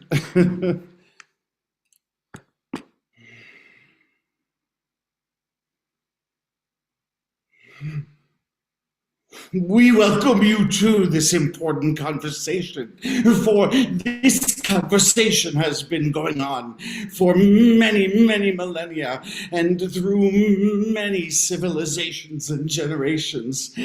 From your very creation as beings, you question why you exist and why you are here. And so the conversation we are having with you now is a conversation that has occurred far before us and shall occur far after us. And so the question is it simply our ability to be unable to come to an answer? No, for we are in constant evolution. The universe is creating and expanding at all times, and therefore it is important to realize that the conversation about Dharma now, and the forms in which you are able to be what you are as a creation, differs and grows. And we wish to show you then that the conversation is bigger than each of us, as the very concept is bigger. We will make this analogy for you then. We will say to you that your individual expression, your individual karma, Dharma is expressed best collectively. For you must understand that you are more than this incarnation. You are part of a larger eternal journey, and one in which you are expressing alongside generations after generations, lifetimes upon lifetimes. And as doing so, you recognize the bigger picture, the ability to say what you are creating today, what you are doing now, is a much larger picture, even in your own soul. This aspect is not unique to you, for it is mirrored in the larger universe as the universe expands and creates and shines its own light. So do you, dear ones, as you expand and create through your beingness, through your creative endeavors, through your expression, through your words of wisdom that you are able to share with others in each and every circumstance, in each and every moment. This contributes to the illumination of your light, the illumination of others, and the illumination of all that is. For when you step into your light, when you step into your beingness, you avail yourself of the wisdom that is you, the total wisdom of totality, and the communication and messages that come to you allow for a certain alignment which opens up to source wisdom. And when you become aligned with source, there are great wisdoms which are available for you to pursue. Knowledge in the light. Knowledge in the light. So we also remind you, dear ones, that you are never alone. This is not your journey to go on your own, for you are surrounded by so many of us in the divine realm. You are surrounded by so much of your family that you cannot see, but who are around you at all times. So you are not coming to this realization alone, and there is always assistance for you. We encourage you to find. We shall say one more thing to you that is of importance, and it is that the energies of creation and the energies of reception are not the same. And so it is important to recognize that as you live in the energy of your Dharma, as you, because you are who you are, is simply create. You need not make it your business who is receiving and how they are receiving. For this is where many of you stumble. And so we remind you with great love that you only must make your business the creation and realize that the business of reception is not yours. We remind you, dear ones, to look at your environment, to consider where you have been placed on this earthly realm, to look at the diversity around you, the trees and the birds and the animals and the beloved ones you call your pets, your dogs and your cats, and so on and so forth. For they are simply shining and existing in their own being. The tree is not asking, what is my Dharma? Your cat is not considering what its Dharma is. It is simply following its creative endeavors. It is simply allowing itself to be in a status of being, in a status of receiving, accepting, and allowing, not in a state of resistance or in conflict or indecision. And so we say this to you, dear ones, to remind you to step into your light of beingness, to step into your light of consciousness at this very time. You know how deeply you are loved by Source, yes? You know that in fact you are divine of the same energy of Source, yes? In this we advise you to remain and to realize this deep adoration that Source has for you, for it is there that you are able to land into the creation that you are and find the full joy of that being. We encourage you always to be and not to do, for simply in being you are adored by all of creation. And with this, we are complete.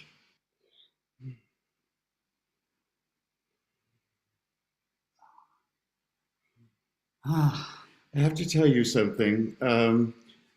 Sorry, it takes me a second. In our group sessions and in our individual sessions, but we've really been testing this with our groups, online especially. When we do the session, it's about an hour, and we always tell the guests, just hold still for a minute, because when they say they're complete and when we're done, just hang on for a minute, because they want to hug you. And so some of you may also have felt that hug, because it's our favorite part. Hugs are such pure love that, so we'll look up, right, when we come out of it, and we'll see everyone on the screen and people are crying. But it's our favorite part, because really Source is love. The energy is love, and that's what centered us. So well, let's all take a minute of silence to receive the hugs. I'll go to gallery view, and let's just all take a few breaths.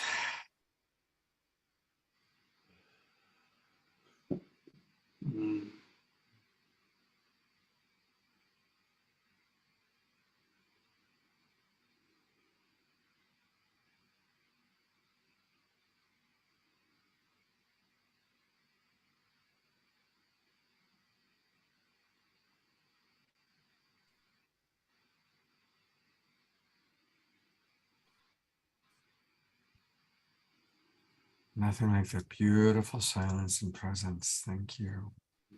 One quick question, and then we'll say the other questions for the end of the show.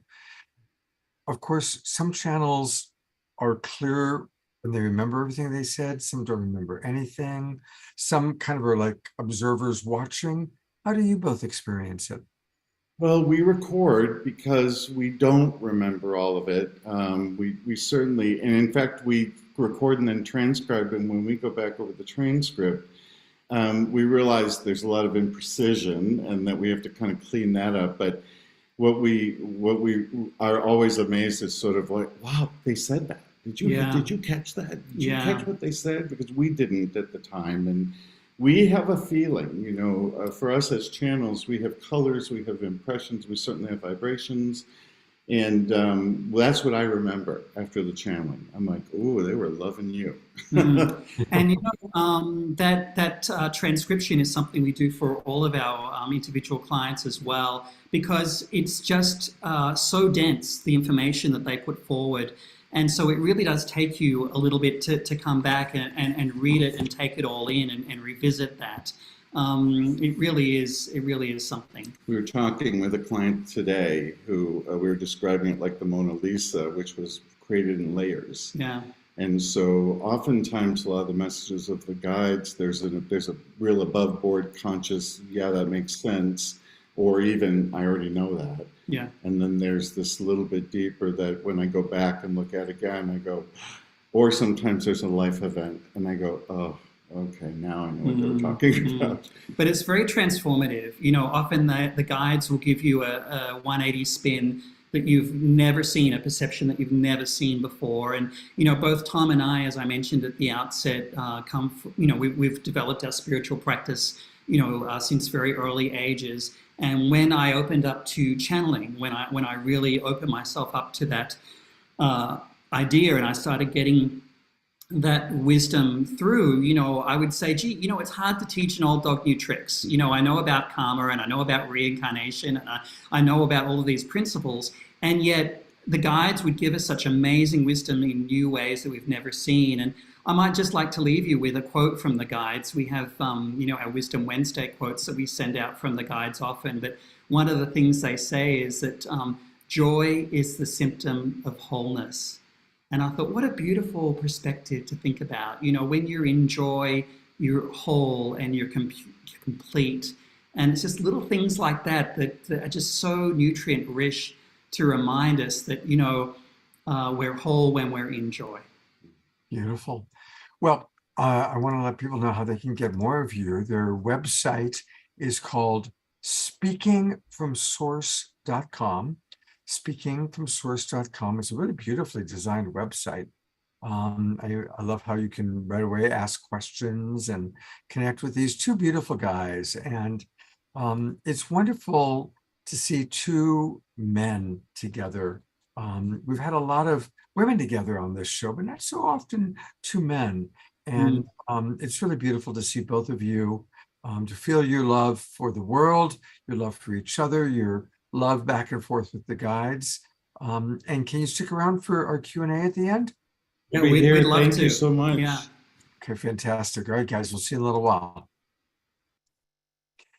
All right, Tangela, we have one more soul searcher. Tell us who we got.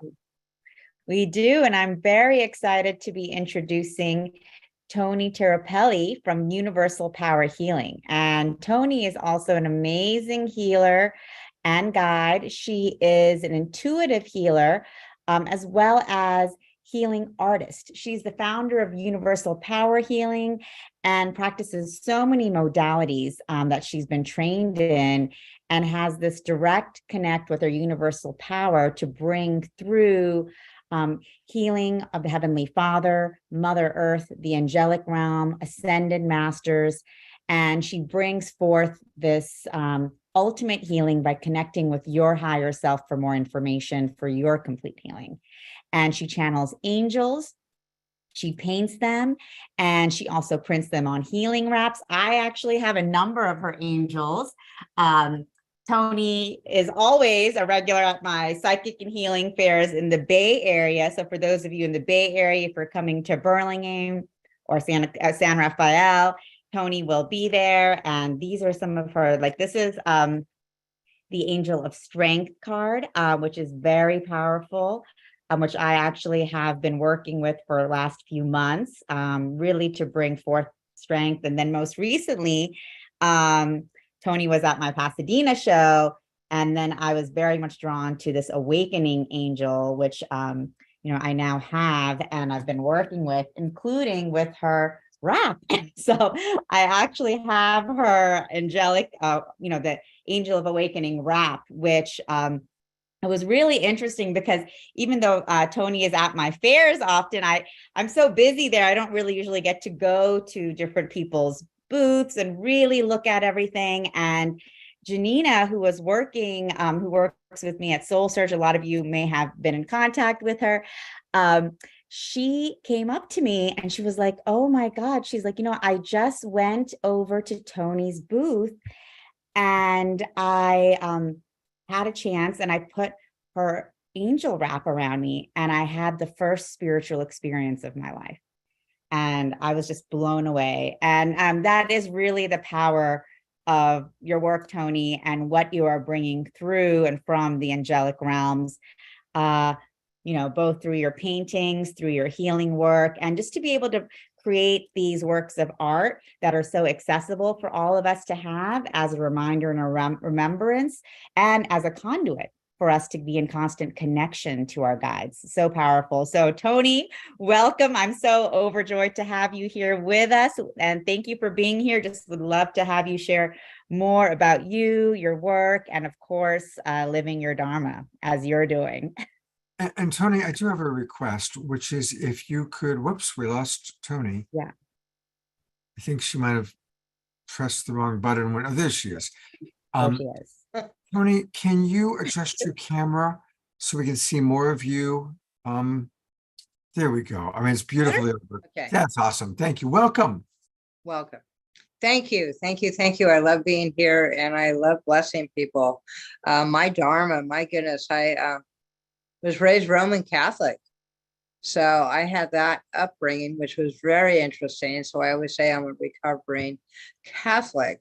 But I always had that connection, deep connection with some kind of higher power and source. And so I kept on with that. And it was absolutely wonderful. I loved it, loved it, loved it. As far as with the painting, my beautiful mom, who is now in her eternal plane, she was an artist.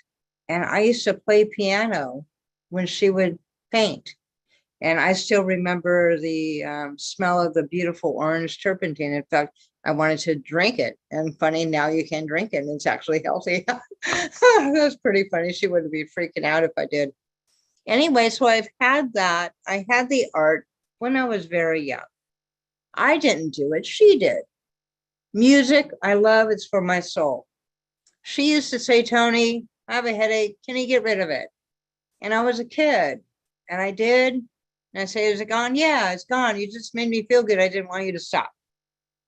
And then I was introduced to reflexology. So I've always had this kind of hands-on with people for a very long time. I was a personal trainer, so I'm always involved with the body. I used to compete in bodybuilding.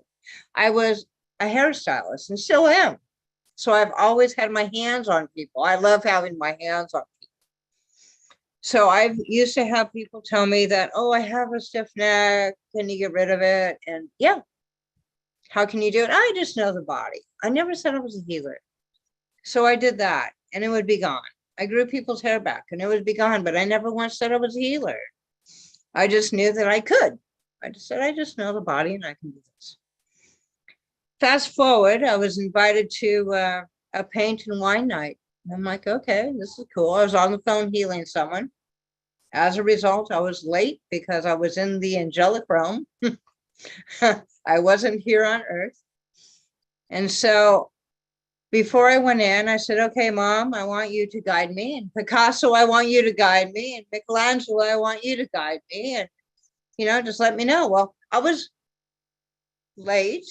Everyone had the same thing on their canvas. And I said, oops, something inside me said, I can't do that. I can't do the same as everyone else. So I asked my friend, do you mind if I just do my own thing? He said, go ahead. So I asked the instructor, can I just do my own thing? And to let you all know, I really hadn't painted anything because my mom was the artist and I was a perfectionist. And if I tried to paint anything, I remember trying to paint Sly Stallone, Rocky. I liked muscles, right? Being a personal trainer, I liked that. Oh my God, I had a big old pile of stuff. I could never get through it. So I go there, I asked Michelangelo and Picasso, my mom, to come in and help me out. And I got the okay that I could just do my own thing. everyone did kind of a dark thing. Well, I can't do dark. Anyone who knows me knows that I'm all of light and I love it. And I'm all of love. That's what I work with. It's unconditional love. These angels that come through me, it's unconditional love. So I started doing the painting, and all of a sudden it's like, okay, it's an angel. How cool is that? So I did the angel. And then after that, I just left it on my piano, and I just kept on being like Picasso or Michelangelo or my mom. Oh, here's a little bit more. Here's a little bit more. After I painted my first angel, all of a sudden my angels started coming through and coming through and coming through. I could be in the shower, and all of a sudden I had like 2 and 3 of them, because you're not distracted in the shower. But then I started, like, I'd be cutting hair, and all of a sudden an angel would start talking to me, and I'd have to stop the haircut, and I would sketch out the angel. And they sometimes, the angels would give me their name along with how they wanted to look, and sometimes the whole message all at once. So I would have to definitely jot down, and so on and so forth. Sometimes it would just be the angel, and I paint that.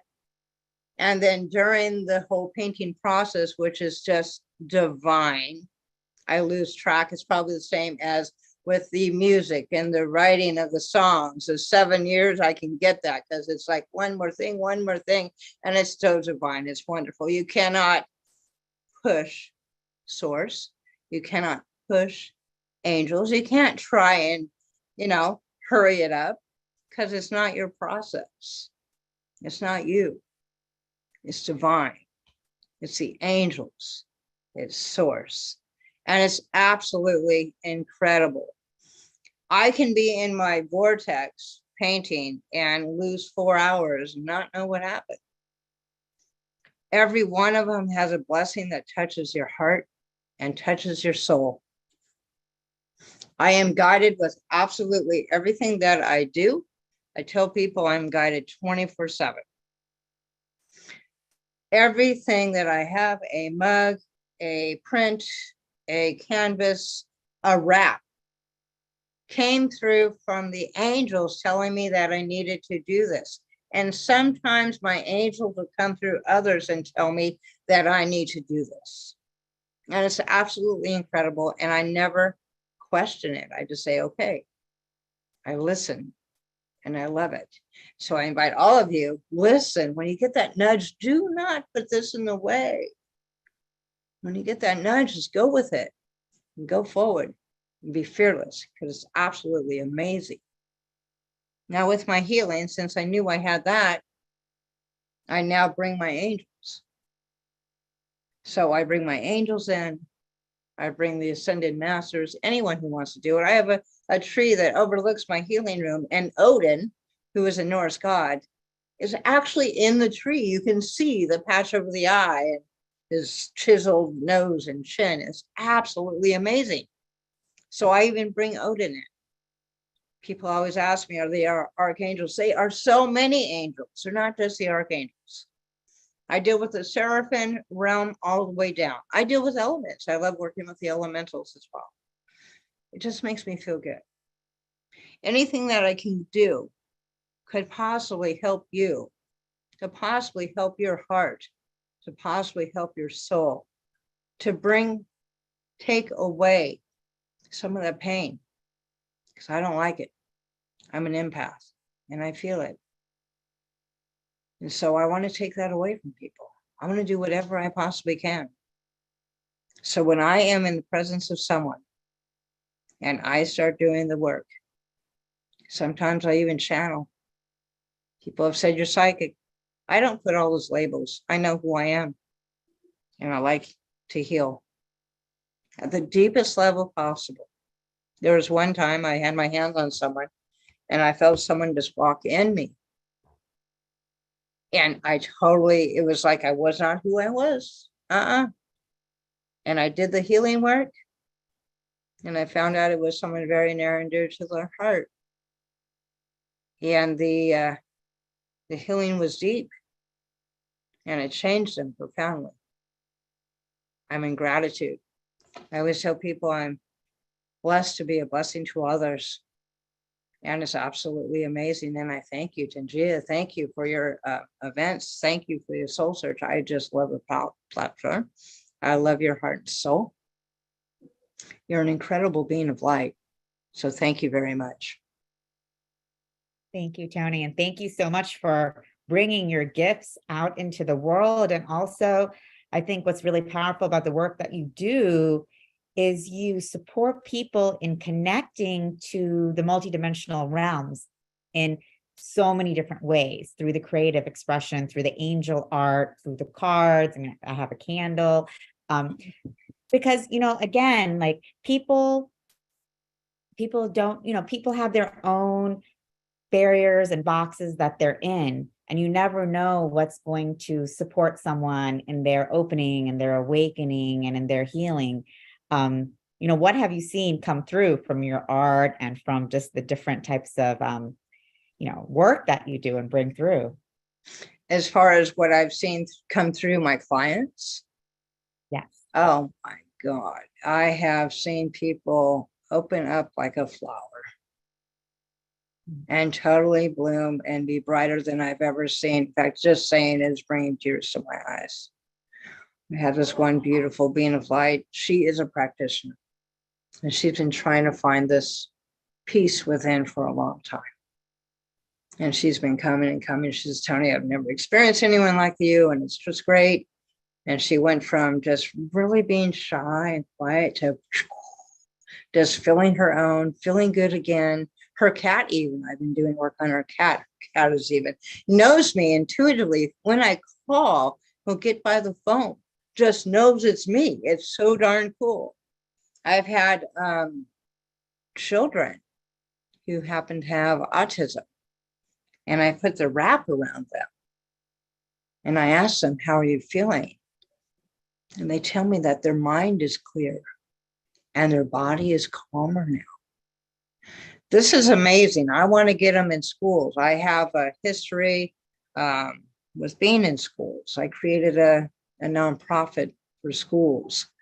I created academic programs that combine the academics and the fitness, because I'm a personal trainer, so I'm my whole coach, right?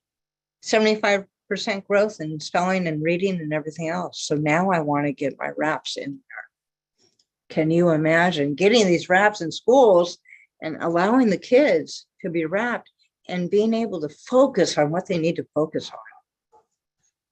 I was in the car with this one friend. We were going to see the daughter, and her husband had kind of a broken ankle and it was hurting. I said, no problem, put your ankle up here. And I held on to it until we got to the hospital. He was able to walk on it when we got to the hospital. I mean, it's story after story. It's amazing. And I'm always in awe. And it always makes me so good, feel so good. I feel tears coming out of my eyes almost all the time when I'm doing my work. I feel my heart just filled with so much love, because I know that I'm finally, once and for all, serving the purpose. And I'm just simply taking pain away that needs to be away. Of course, I can't be a codependent, so I have to tell them they have to do some work too. I have learned that along the way. That was a toughie, because I just want to fix everyone. But I'm realizing that if they don't take some kind of responsibility, it's not going to be done completely. So that was a long, hard lesson. When I first started saying that I was a healer, I tell people, okay, hey, did say that they have a headache or this and that. Do you want me to help you? Oh, no. Why? And it would hurt my feelings. I was like, oh my God, you don't want me to help you. You'd rather take an aspirin. No. And now it's like, okay, well, you know where to find me. So it's really pretty cool. But I mean, another time I was in Portland, Maine, going from the airport, or no, my place to the airport. And the driver was like, yeah, I have to go and, have surgery, my knee. I'm like, okay, that's fine. You want me to help you? Well, how are you going to do it? Because he's driving. I said, let's put my hand on your knee while we're driving. Well, what am I supposed to do? Just continue talking. It's no big deal. So he's driving. We're all talking, laughing, having a good time. By the time he gets out there, he can walk and he's not even in pain. He's like, how did you do that? I said, I'm just able to do it. You have a great day. Enjoy. So that's some of the stories. Thank you for asking. Beautiful. Thank you so much, Tony, for again being an embodiment of what the show is about tonight. Really living your Dharma, trusting it and doing it. And I'm sure that some people are going to want either your paintings or some session work with you. So again, as we always do, directing people to your website. It's universalpowerhealing.com. universalpowerhealing.com. And I love that the journey to being the best you starts with you. And take the journey with Tony. There's a lot of options, a lot of things she can help you with. She's clearly a very, very special soul. Will you be able to stay for our Q&A, Tony? It'll be in about 15 minutes. Absolutely. Great. Absolutely. Thank you. I look forward to seeing you then. Thank you. I want to briefly, Tangela, put the spotlight on someone that we love, and they clearly are living their Dharma, and it's Connie and Andrew. And Connie and Andrew, you have for many, many years, probably decades, you have been truly living your Dharma, whether it's making movies, teaching classes, writing books. So I'd love for you to just talk briefly about this, maybe share anything you didn't share on Wednesday night. And then, of course, we want to let people know about your appearance coming up on the Self-Love Show. Well, yes, this Dharma thing, this alignment with our divinity, we have the trust frequency, 10 assumptions for a new paradigm. That's our book. That's our book. In our workshop. Yes, workshop in our book.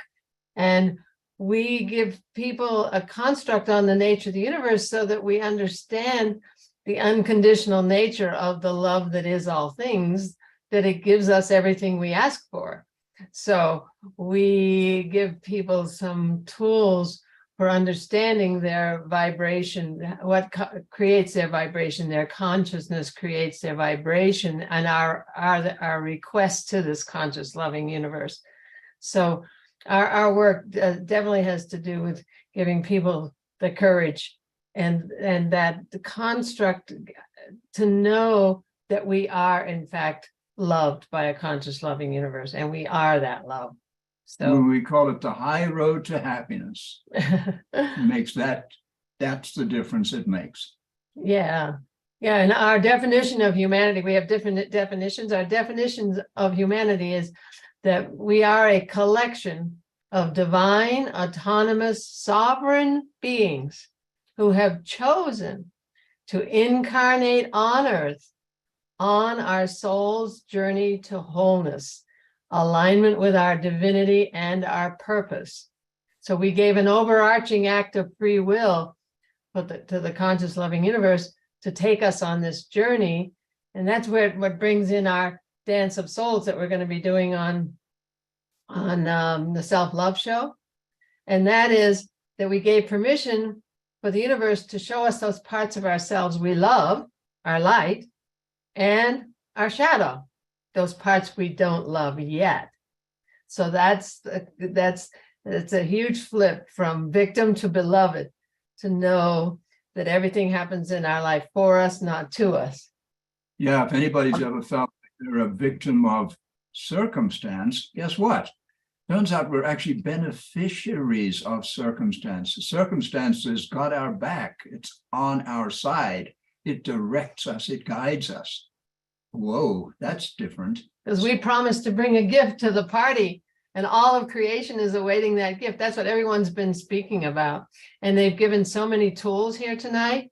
And it's so exciting to hear this, all these tools that everyone is bringing tonight. It really is something how, whether it's you, Michael Beckwith, the Twin Ray, Byron Katie, all talk about the stages of evolution. That we start, with victim, the world is happening to us. Then we realize, wow, the world is happening for us. Yeah. And then we begin to really realize the world is happening through us. And then the final stage of the world is us. It is us. And I want to take a moment to just really pitch your book. When I finally listened to your presentation on the trust frequency, I think you were doing it for World Unity Week. It was brilliant. absolutely brilliant. And these 10 assumptions help us to anchor in the understanding of the way of thinking we need, the consciousness we need to really be in the alignment of knowing that life is happening through us and as us. It's a great book. It's easy to get. Here's the place you can get it on Amazon. You can get it used for $5.56. You can get it. That's great. We get so little from Amazon as a result. So go to our thetrustfrequency.net. Oh, okay. That's good to know. The Trust. Signed with some goodies, etc.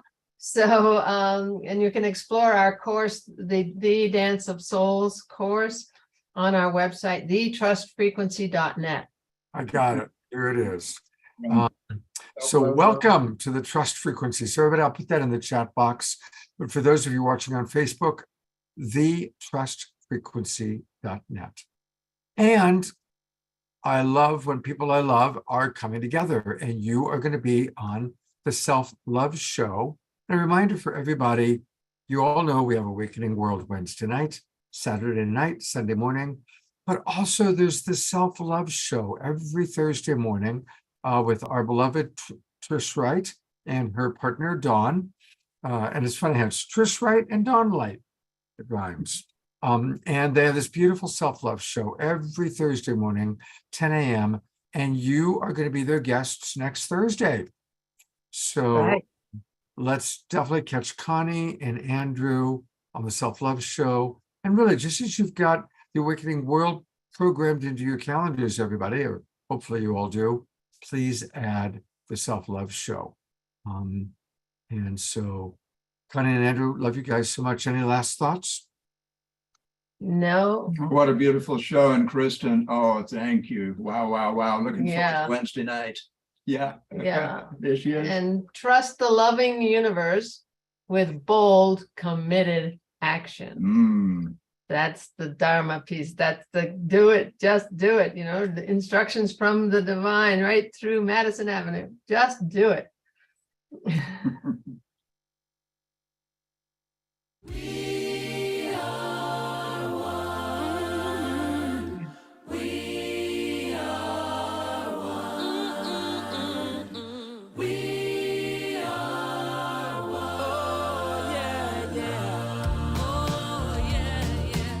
Oh, oh, oh, oh. We are one. One love. We are one. One love.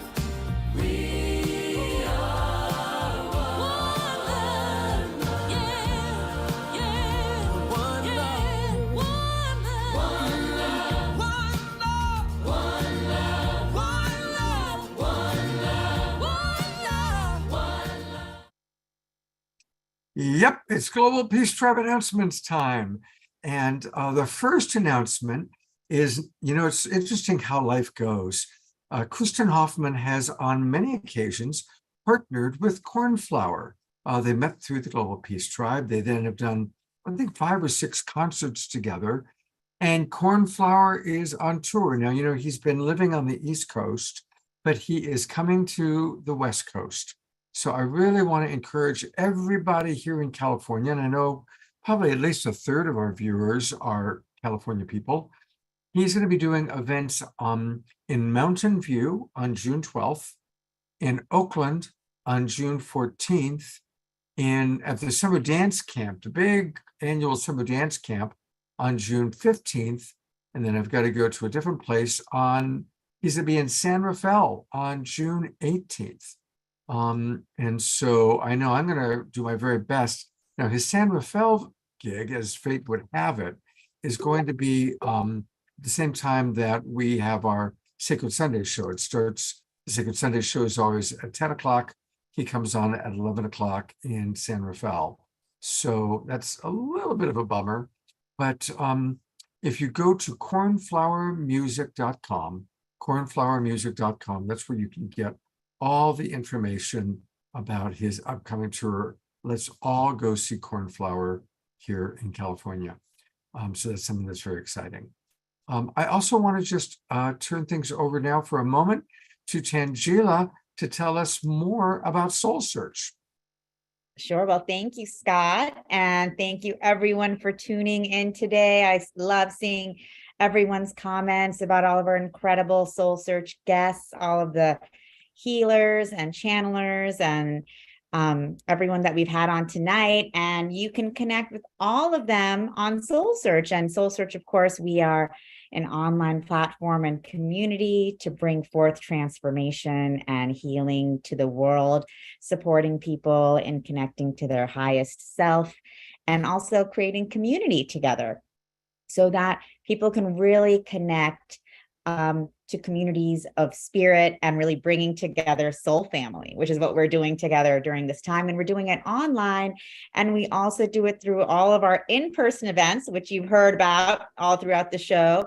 Many of you guys have been to our psychic and healing fairs. And so, yes, this is our Soul Search platform. You can find all of our amazing guests from tonight on the platform. And you can also see all of them at our upcoming shows. Our next show is in Scottsdale on June 18th. And that's going to be an amazing show. Amanda Romania, who you guys heard today, powerful oracle and wisdom keeper. She is going to be giving an incredible talk. AJ and Thomas are going to be channeling the guides live. So that is going to be an incredible opportunity. And we're going to be having many other speakers as well. But definitely, if you are in the Scottsdale, Phoenix area on June 18th, I would recommend stopping by, meeting all of our incredible soul searchers there in person, and of course, getting to do an even deeper dive with Amanda, AJ, and Thomas in person. We also just started recording our speakers' presentations from our show. So I know a lot of you guys have asked me, oh, well, I'm not near your psychic fair, so how am I going to tune in and be able to participate in this workshop? Well, now we're going to actually be filming them, and we did film our Pasadena speakers, so we'll be putting those on our YouTube channel, and we'll be putting our upcoming speakers from Scottsdale on YouTube, and hopefully we'll be able to live stream it soon as well. So not sure if we'll get it ready for Scottsdale, but definitely soon. And we have other shows coming up. Actually, it's not on this list, but our next show after Scottsdale is June 25th in Santa Ana. And we're really excited because Kimberly Meredith, who most of you here know and love, she's an incredible medical medium and channel. She'll be one of our incredible guest speakers doing a live talk on mediumship and divine connection. So that will be really powerful. And all of July, we have shows in Burlingame, July 8th, Santa Clara and Silicon Valley, July 15th and 16th, and San Rafael, July 29th. For those of you who want to meet Tony, she will be there. So you'll be able to meet her in person, experience her healing, put our angel wrap around you and feel that power and connection. So she will definitely be there. And then we have a lot more upcoming shows in Southern California where you'll actually be able to meet Courtney. I know I saw in the comments, someone was asking to hear her bowls. So hopefully we'll have her on the show another time and you can hear her bowls, but you'll really be able to come to one of our Southern California shows and experience her full healing in person, because she also does a talk and workshop at our shows where she brings forth her gong, her bowls, and does a whole experience, which is really amazing. So, you know, we're really excited just to be creating these opportunities for everyone to get together. Scott, you're going to be at the shows in the Bay Area, and we'll be actually doing this show live from the Psychic Fair. So that'll be fun too. That's going to be fun. Thank you, Tangela. I love collaborating with you, and stick around because we're going to do a Q&A in a moment. I just want to let people know about what's coming up on the Awakening World, because we've got a lot that I'm excited about. Tomorrow is our third and final show on this theme, Living Your Dharma as Creative Expression.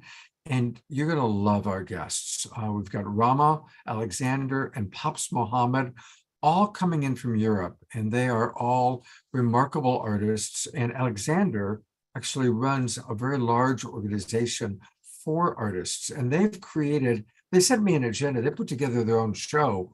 There's going to be poetry. There's going to be a lot of actual artistic expression taking place tomorrow. So don't miss it. And then Tatiana Speed, who's Again, one of our favorite musical artists will be with us. She's going to play music tomorrow.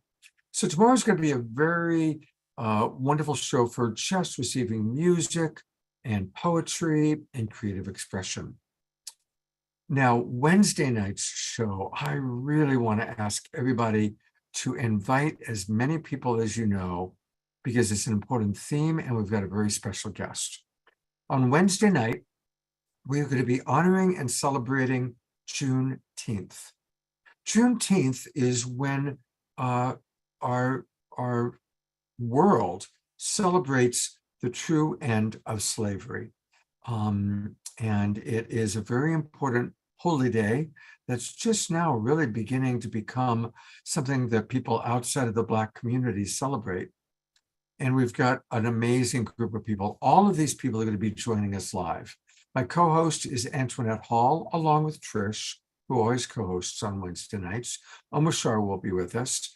The great Pato Banton, who is an amazing reggae star, will be with us. Dr. Mama Ivy, doing sound healing.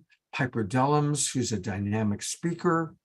And we've got an Academy Award-winning actor, Louis Gossett Jr., is going to be with us live on Wednesday night. He's the national spokesperson for Juneteenth. So it's like an all-star show. And this is something, especially those of us that aren't Black, to really come together and support and learn. Let's learn about this holy day. Let's learn about what still needs to take place for us to create more social equity in our world. So I would really love it if all of you come, maybe have a house party, invite others. It's a really important show that I'm very excited about. And then it's time for World Unity Week. And so on Saturday night, a week from tonight, it's the kickoff of the annual World Unity Week. This is the 4th year in a row now that I've been doing Global Peace Tribe shows, and we've been doing a big event to celebrate World Unity Week. And again, it's like an all-star group of people. Chief Phil Lane, Gary Malkin, my co-host Ben Bowler, Kristen will be back, John Raymer, Becky Suzik, Linda Bjork. And a lot of the people who are going to be presenting on World Unity Week are going to jump on and give us little tastes of what they're going to be doing. World Unity Week has over 200 speakers over the course of the week. And so we're going to be highlighting and spotlighting a lot of them for us.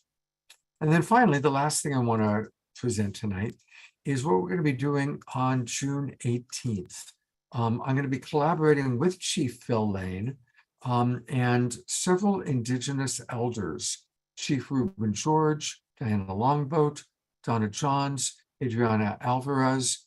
And they're going to be coming together and talking about how the union of the condor, hummingbird, and quetzal and eagle are all rising. What does that really mean?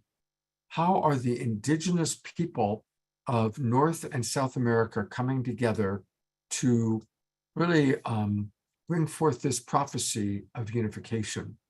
And also, it's our first show before the upcoming solstice. And so we didn't want to take anything away from Kristen's concert. So Abigail Spinner McBride, who would have been doing our solstice show on the 21st, will also be with us on the 18th to just do a really wonderful introduction to the solstice, how we can work with it, a little bit about the history of it.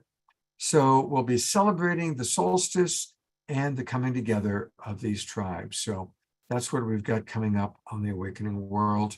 Please invite your friends, do house parties. Let's grow the tribe. After every show, I go, God, that was a great show. And I want more people to be watching.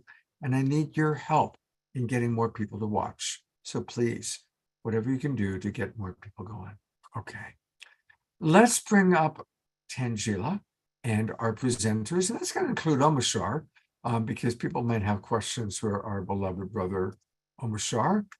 And there's Amanda. And where are the boys? Where are the boys? I see Courtney. There's Courtney with, Courtney's got a new friend. Who's that with you, Courtney? This is my daughter, Sophia. Oh, welcome, Sophia. Well, we might We've been have apart all day, so she had to be part of this conversation. there might be some questions for Sophia. It could happen. She's a wise one. So Clearly. Now, Kristen's still with us, so I'm going to put the spotlight on you, Kristen. Now, no, she took herself off. And there's Tony. And Scott, we had a lot of questions coming in for all of the panelists, throughout the whole show.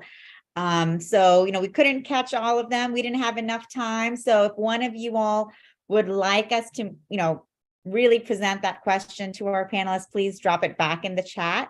But we did have a question coming in from Darvina Joy for all of our speakers.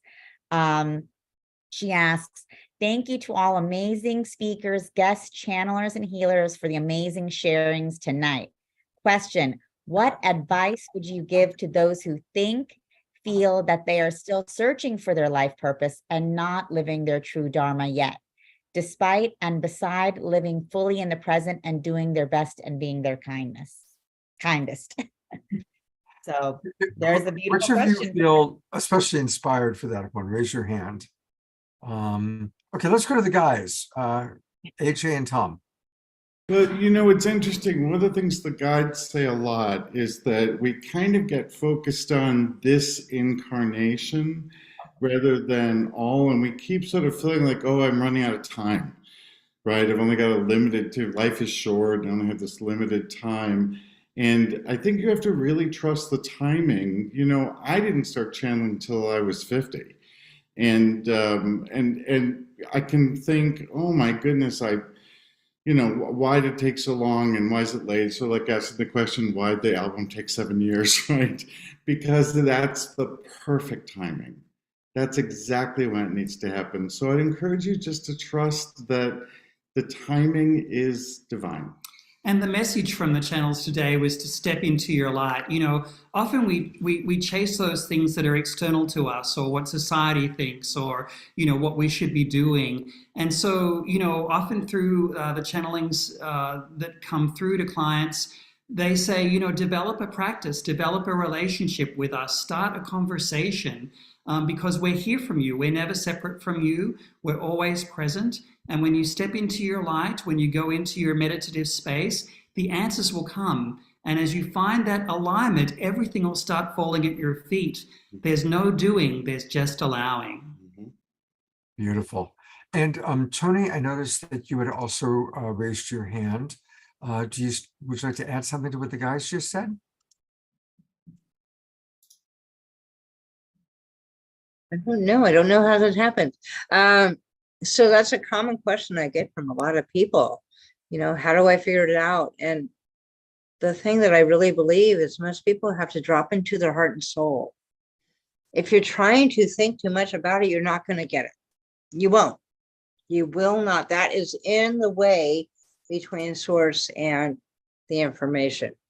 What I try and help people with, I tell them, put their hand on their heart and the lower ab and breathe in and just ask. You may not get the answer right away. Get outside, nature, barefoot, lean against a tree, hug a tree, kiss a tree, hand on heart, on the lower ab, and say, can you please help me with my purpose? I always call in my angels. So call in the angels. Get wrapped by an angel wrap. Wrap that, whatever. But seriously, the main thing is stay out of your head. But that's my biggest advice. Beautiful. Thank you, Tony. Eleanor Joy, I'm going to put you on camera, Eleanor Joy, to ask you a question, if I can find you, because I love putting the spotlight on you. What did you want to share and what was your question? Spotlight's on you, dear, but you need to unmute. Okay. Okay now? Yes, we hear you.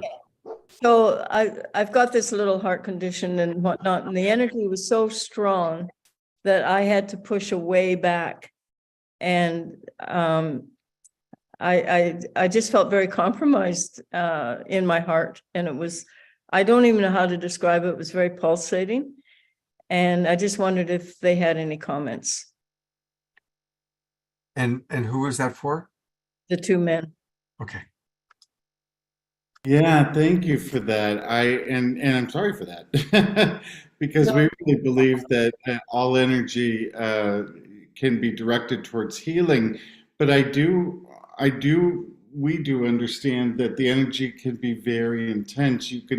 We feel it. It's very palpable. It is very palpable. And what we couldn't do tonight that we would normally do is we were trying to do it all day was set some intention. And in a case like this, it's very important to kind of set an intention that says, in fact, when we close out a full circle, we always do that, bringing in the energies from the universe in as healing, because oftentimes people feel like, oh, I got to protect myself. I've got to, right? As opposed to understanding all that energy can be directed towards healing. And so there's an intentionality there. And what great information for you, right? To sort of recognize there's a vulnerability that I'm going to always set an intention when I'm around this energy and expect the opposite.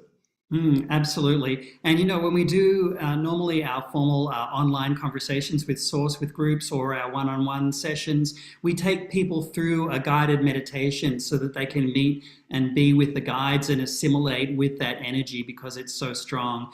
But, the guides often say as well, you are whole, you are complete, and start visualizing yourself from that perspective. And that's what the hug is about too. They're reminding you that you're whole and that you're complete and that you have all of the resources available for you to tap into the divine for your whole health and well-being.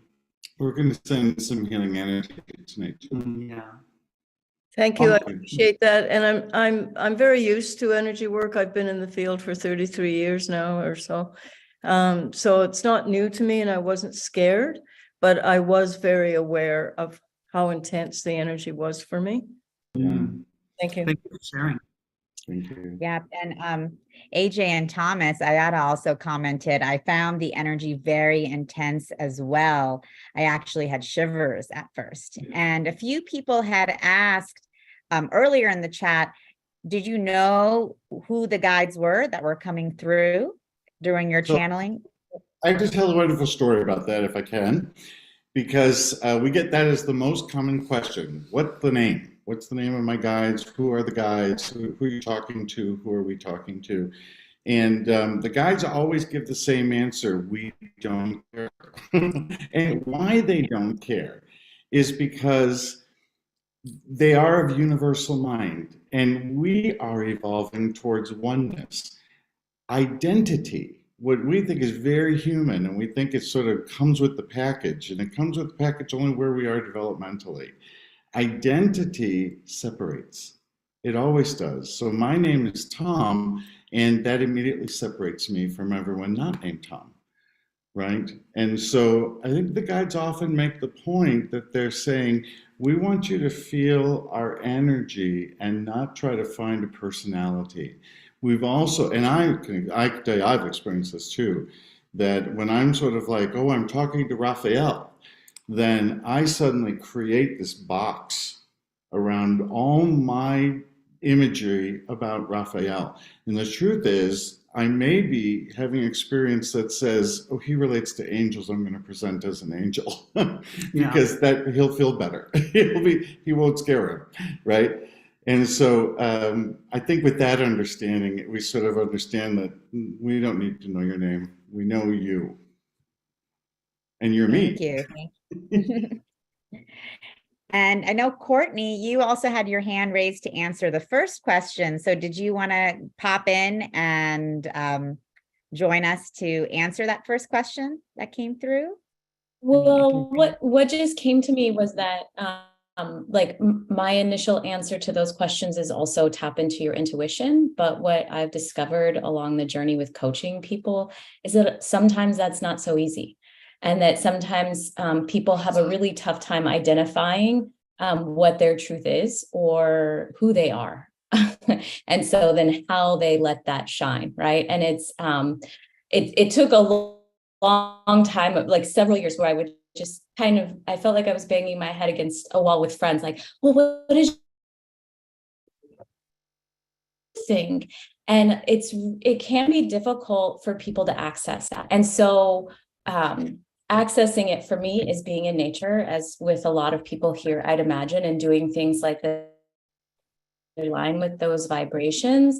It takes a little bit of detaching from that ego, because although we are all 100%, we are all unique aspects of it. And so there is a truth that's unique to each of us, but it's separate than our egos. It's separate than our identities that we've shaped through our lifetimes. So it may have nothing to do with anything you've even experienced. So it is something that I do with the Akashic record clearing to help people kind of get a better understanding of who they are so that they can live more in alignment and reach that Dharma. But it's also an experimentation. So, do an Akashic record reading clearing with me, great. Or just experiment and be playful with it to try things that maybe you never would have imagined trying and testing out, because then that might actually be where you can flourish. And then be conscious and aware enough to notice when that flourishing occurs so that you can feed that and focus your attention there. And then in the middle of the night in the forest, you trust that they will be right in front of you. You just continue to make the next steps in that direction and the path unfolds. Beautiful. Thank you, Courtney, for that. And then Scott, we had a question come in from Amanda very early on that we didn't get to. And I know, Amanda, you had mentioned that you do a lot of your teaching in Asia now. And one of our guests was asking about, do you have any issues with the Chinese government with your work? How do people respond to your work there? So we'd love to hear about that, since you are, doing this work overseas. Thank you guys for that question, because this is a global program, and I've been very blessed that when everyone in the world went into lockdown, I was approached by agencies in China from referrals of people that trusted me and trusted my work.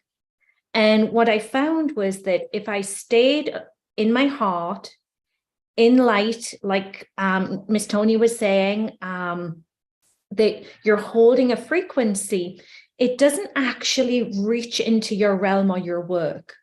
And what I found is, as long as I stay away from politics, religion, things that are not in my mission and my service. My mission and service is heart, Akashic records.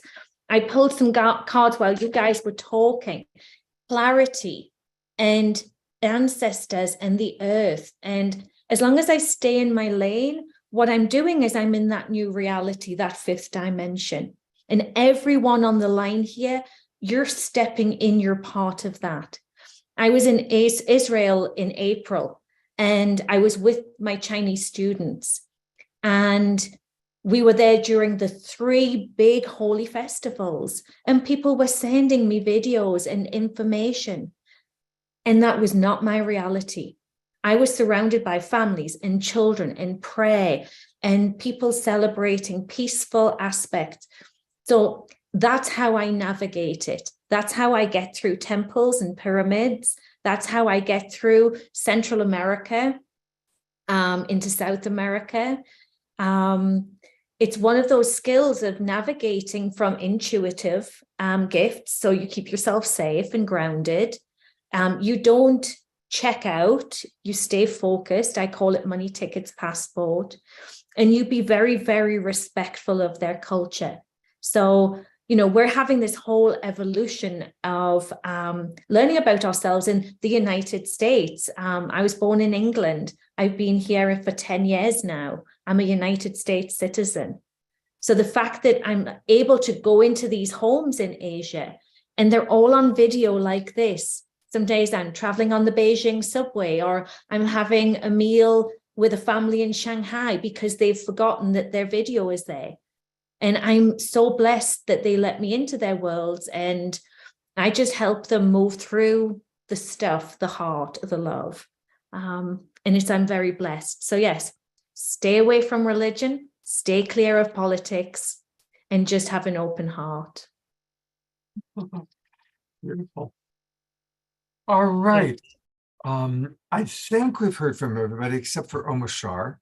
And so I'm going to conclude us for the evening. Seeing Kristen having dinner, I thought, oh yeah, dinner, what a concept.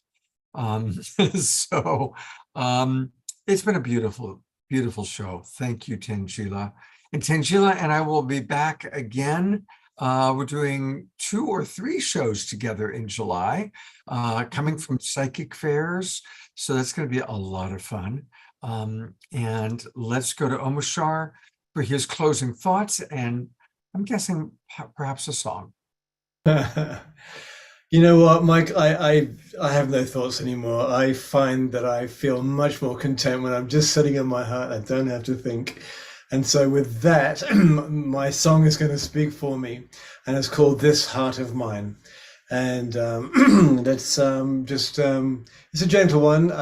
Eleanor, you can rock out because you do, even if it's very, I saw that it was a part of your Dharma. So, all right, let's do it. Thank you so much, Scott. Thank you for everyone on this call. Tom and AJ, you rock, everyone rocks, and I'm inspired. And I'm inspired to be myself, which is, what more can we be?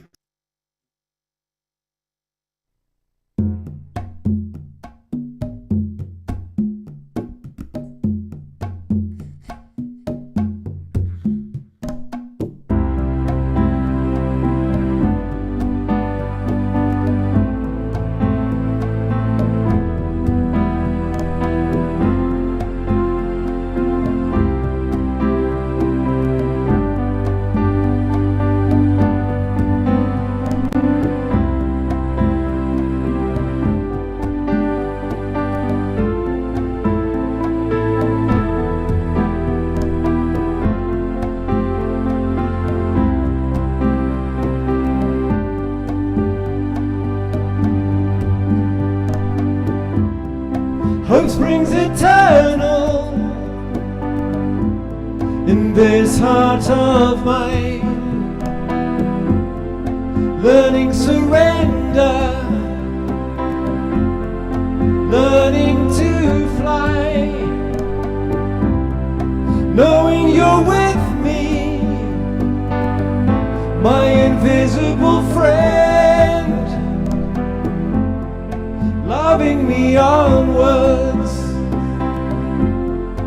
calling me out of myself. Here I go again, trusting in life.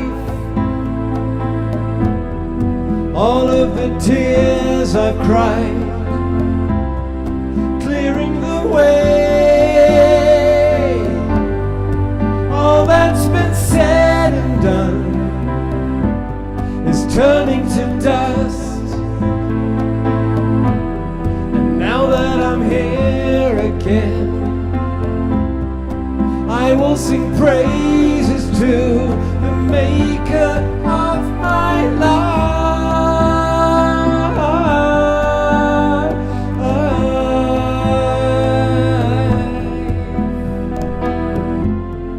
I will sing praises to the maker of my life. One heart, one breath, one love, one life. Knowing you love me and that we're divine. My heart is open, my heart is thine. I give my life to you, your hands in this world, open and flowing, calling me out of myself. Here I go again, trusting in life. All of the tears I've cried, clearing the way. All that's turning to dust. And now that I'm here again, I will sing praises to the maker of my life.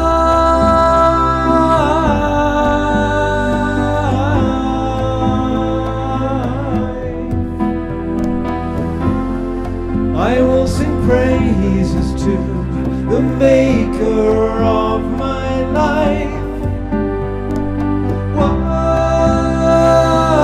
heart, one breath, one love, one life. One heart, one breath, one love, one life. One heart, one breath, one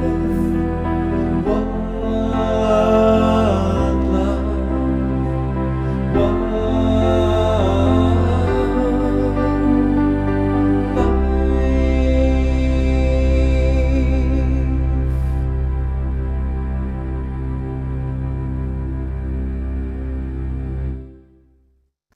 Another review, Twinkles. Twinkle Twinkles, that was a great I'm guiding around the Zoom screen, Scott. I've lost my mind. It was wonderful to see everybody, and lovely to see you, Caroline, with your child. How lovely! You know, it is wonderful how that is taken off. It all started with Eleanor Joy getting up and dancing at some point, and then Reverend Jeffrey got up and started dancing on a regular basis. And it's beautiful to see how more and more people are. It's lovely. As Courtney, it was you with your child. I've forgotten the name. Sorry, and Roger with his Ringo T-shirt. That was cool.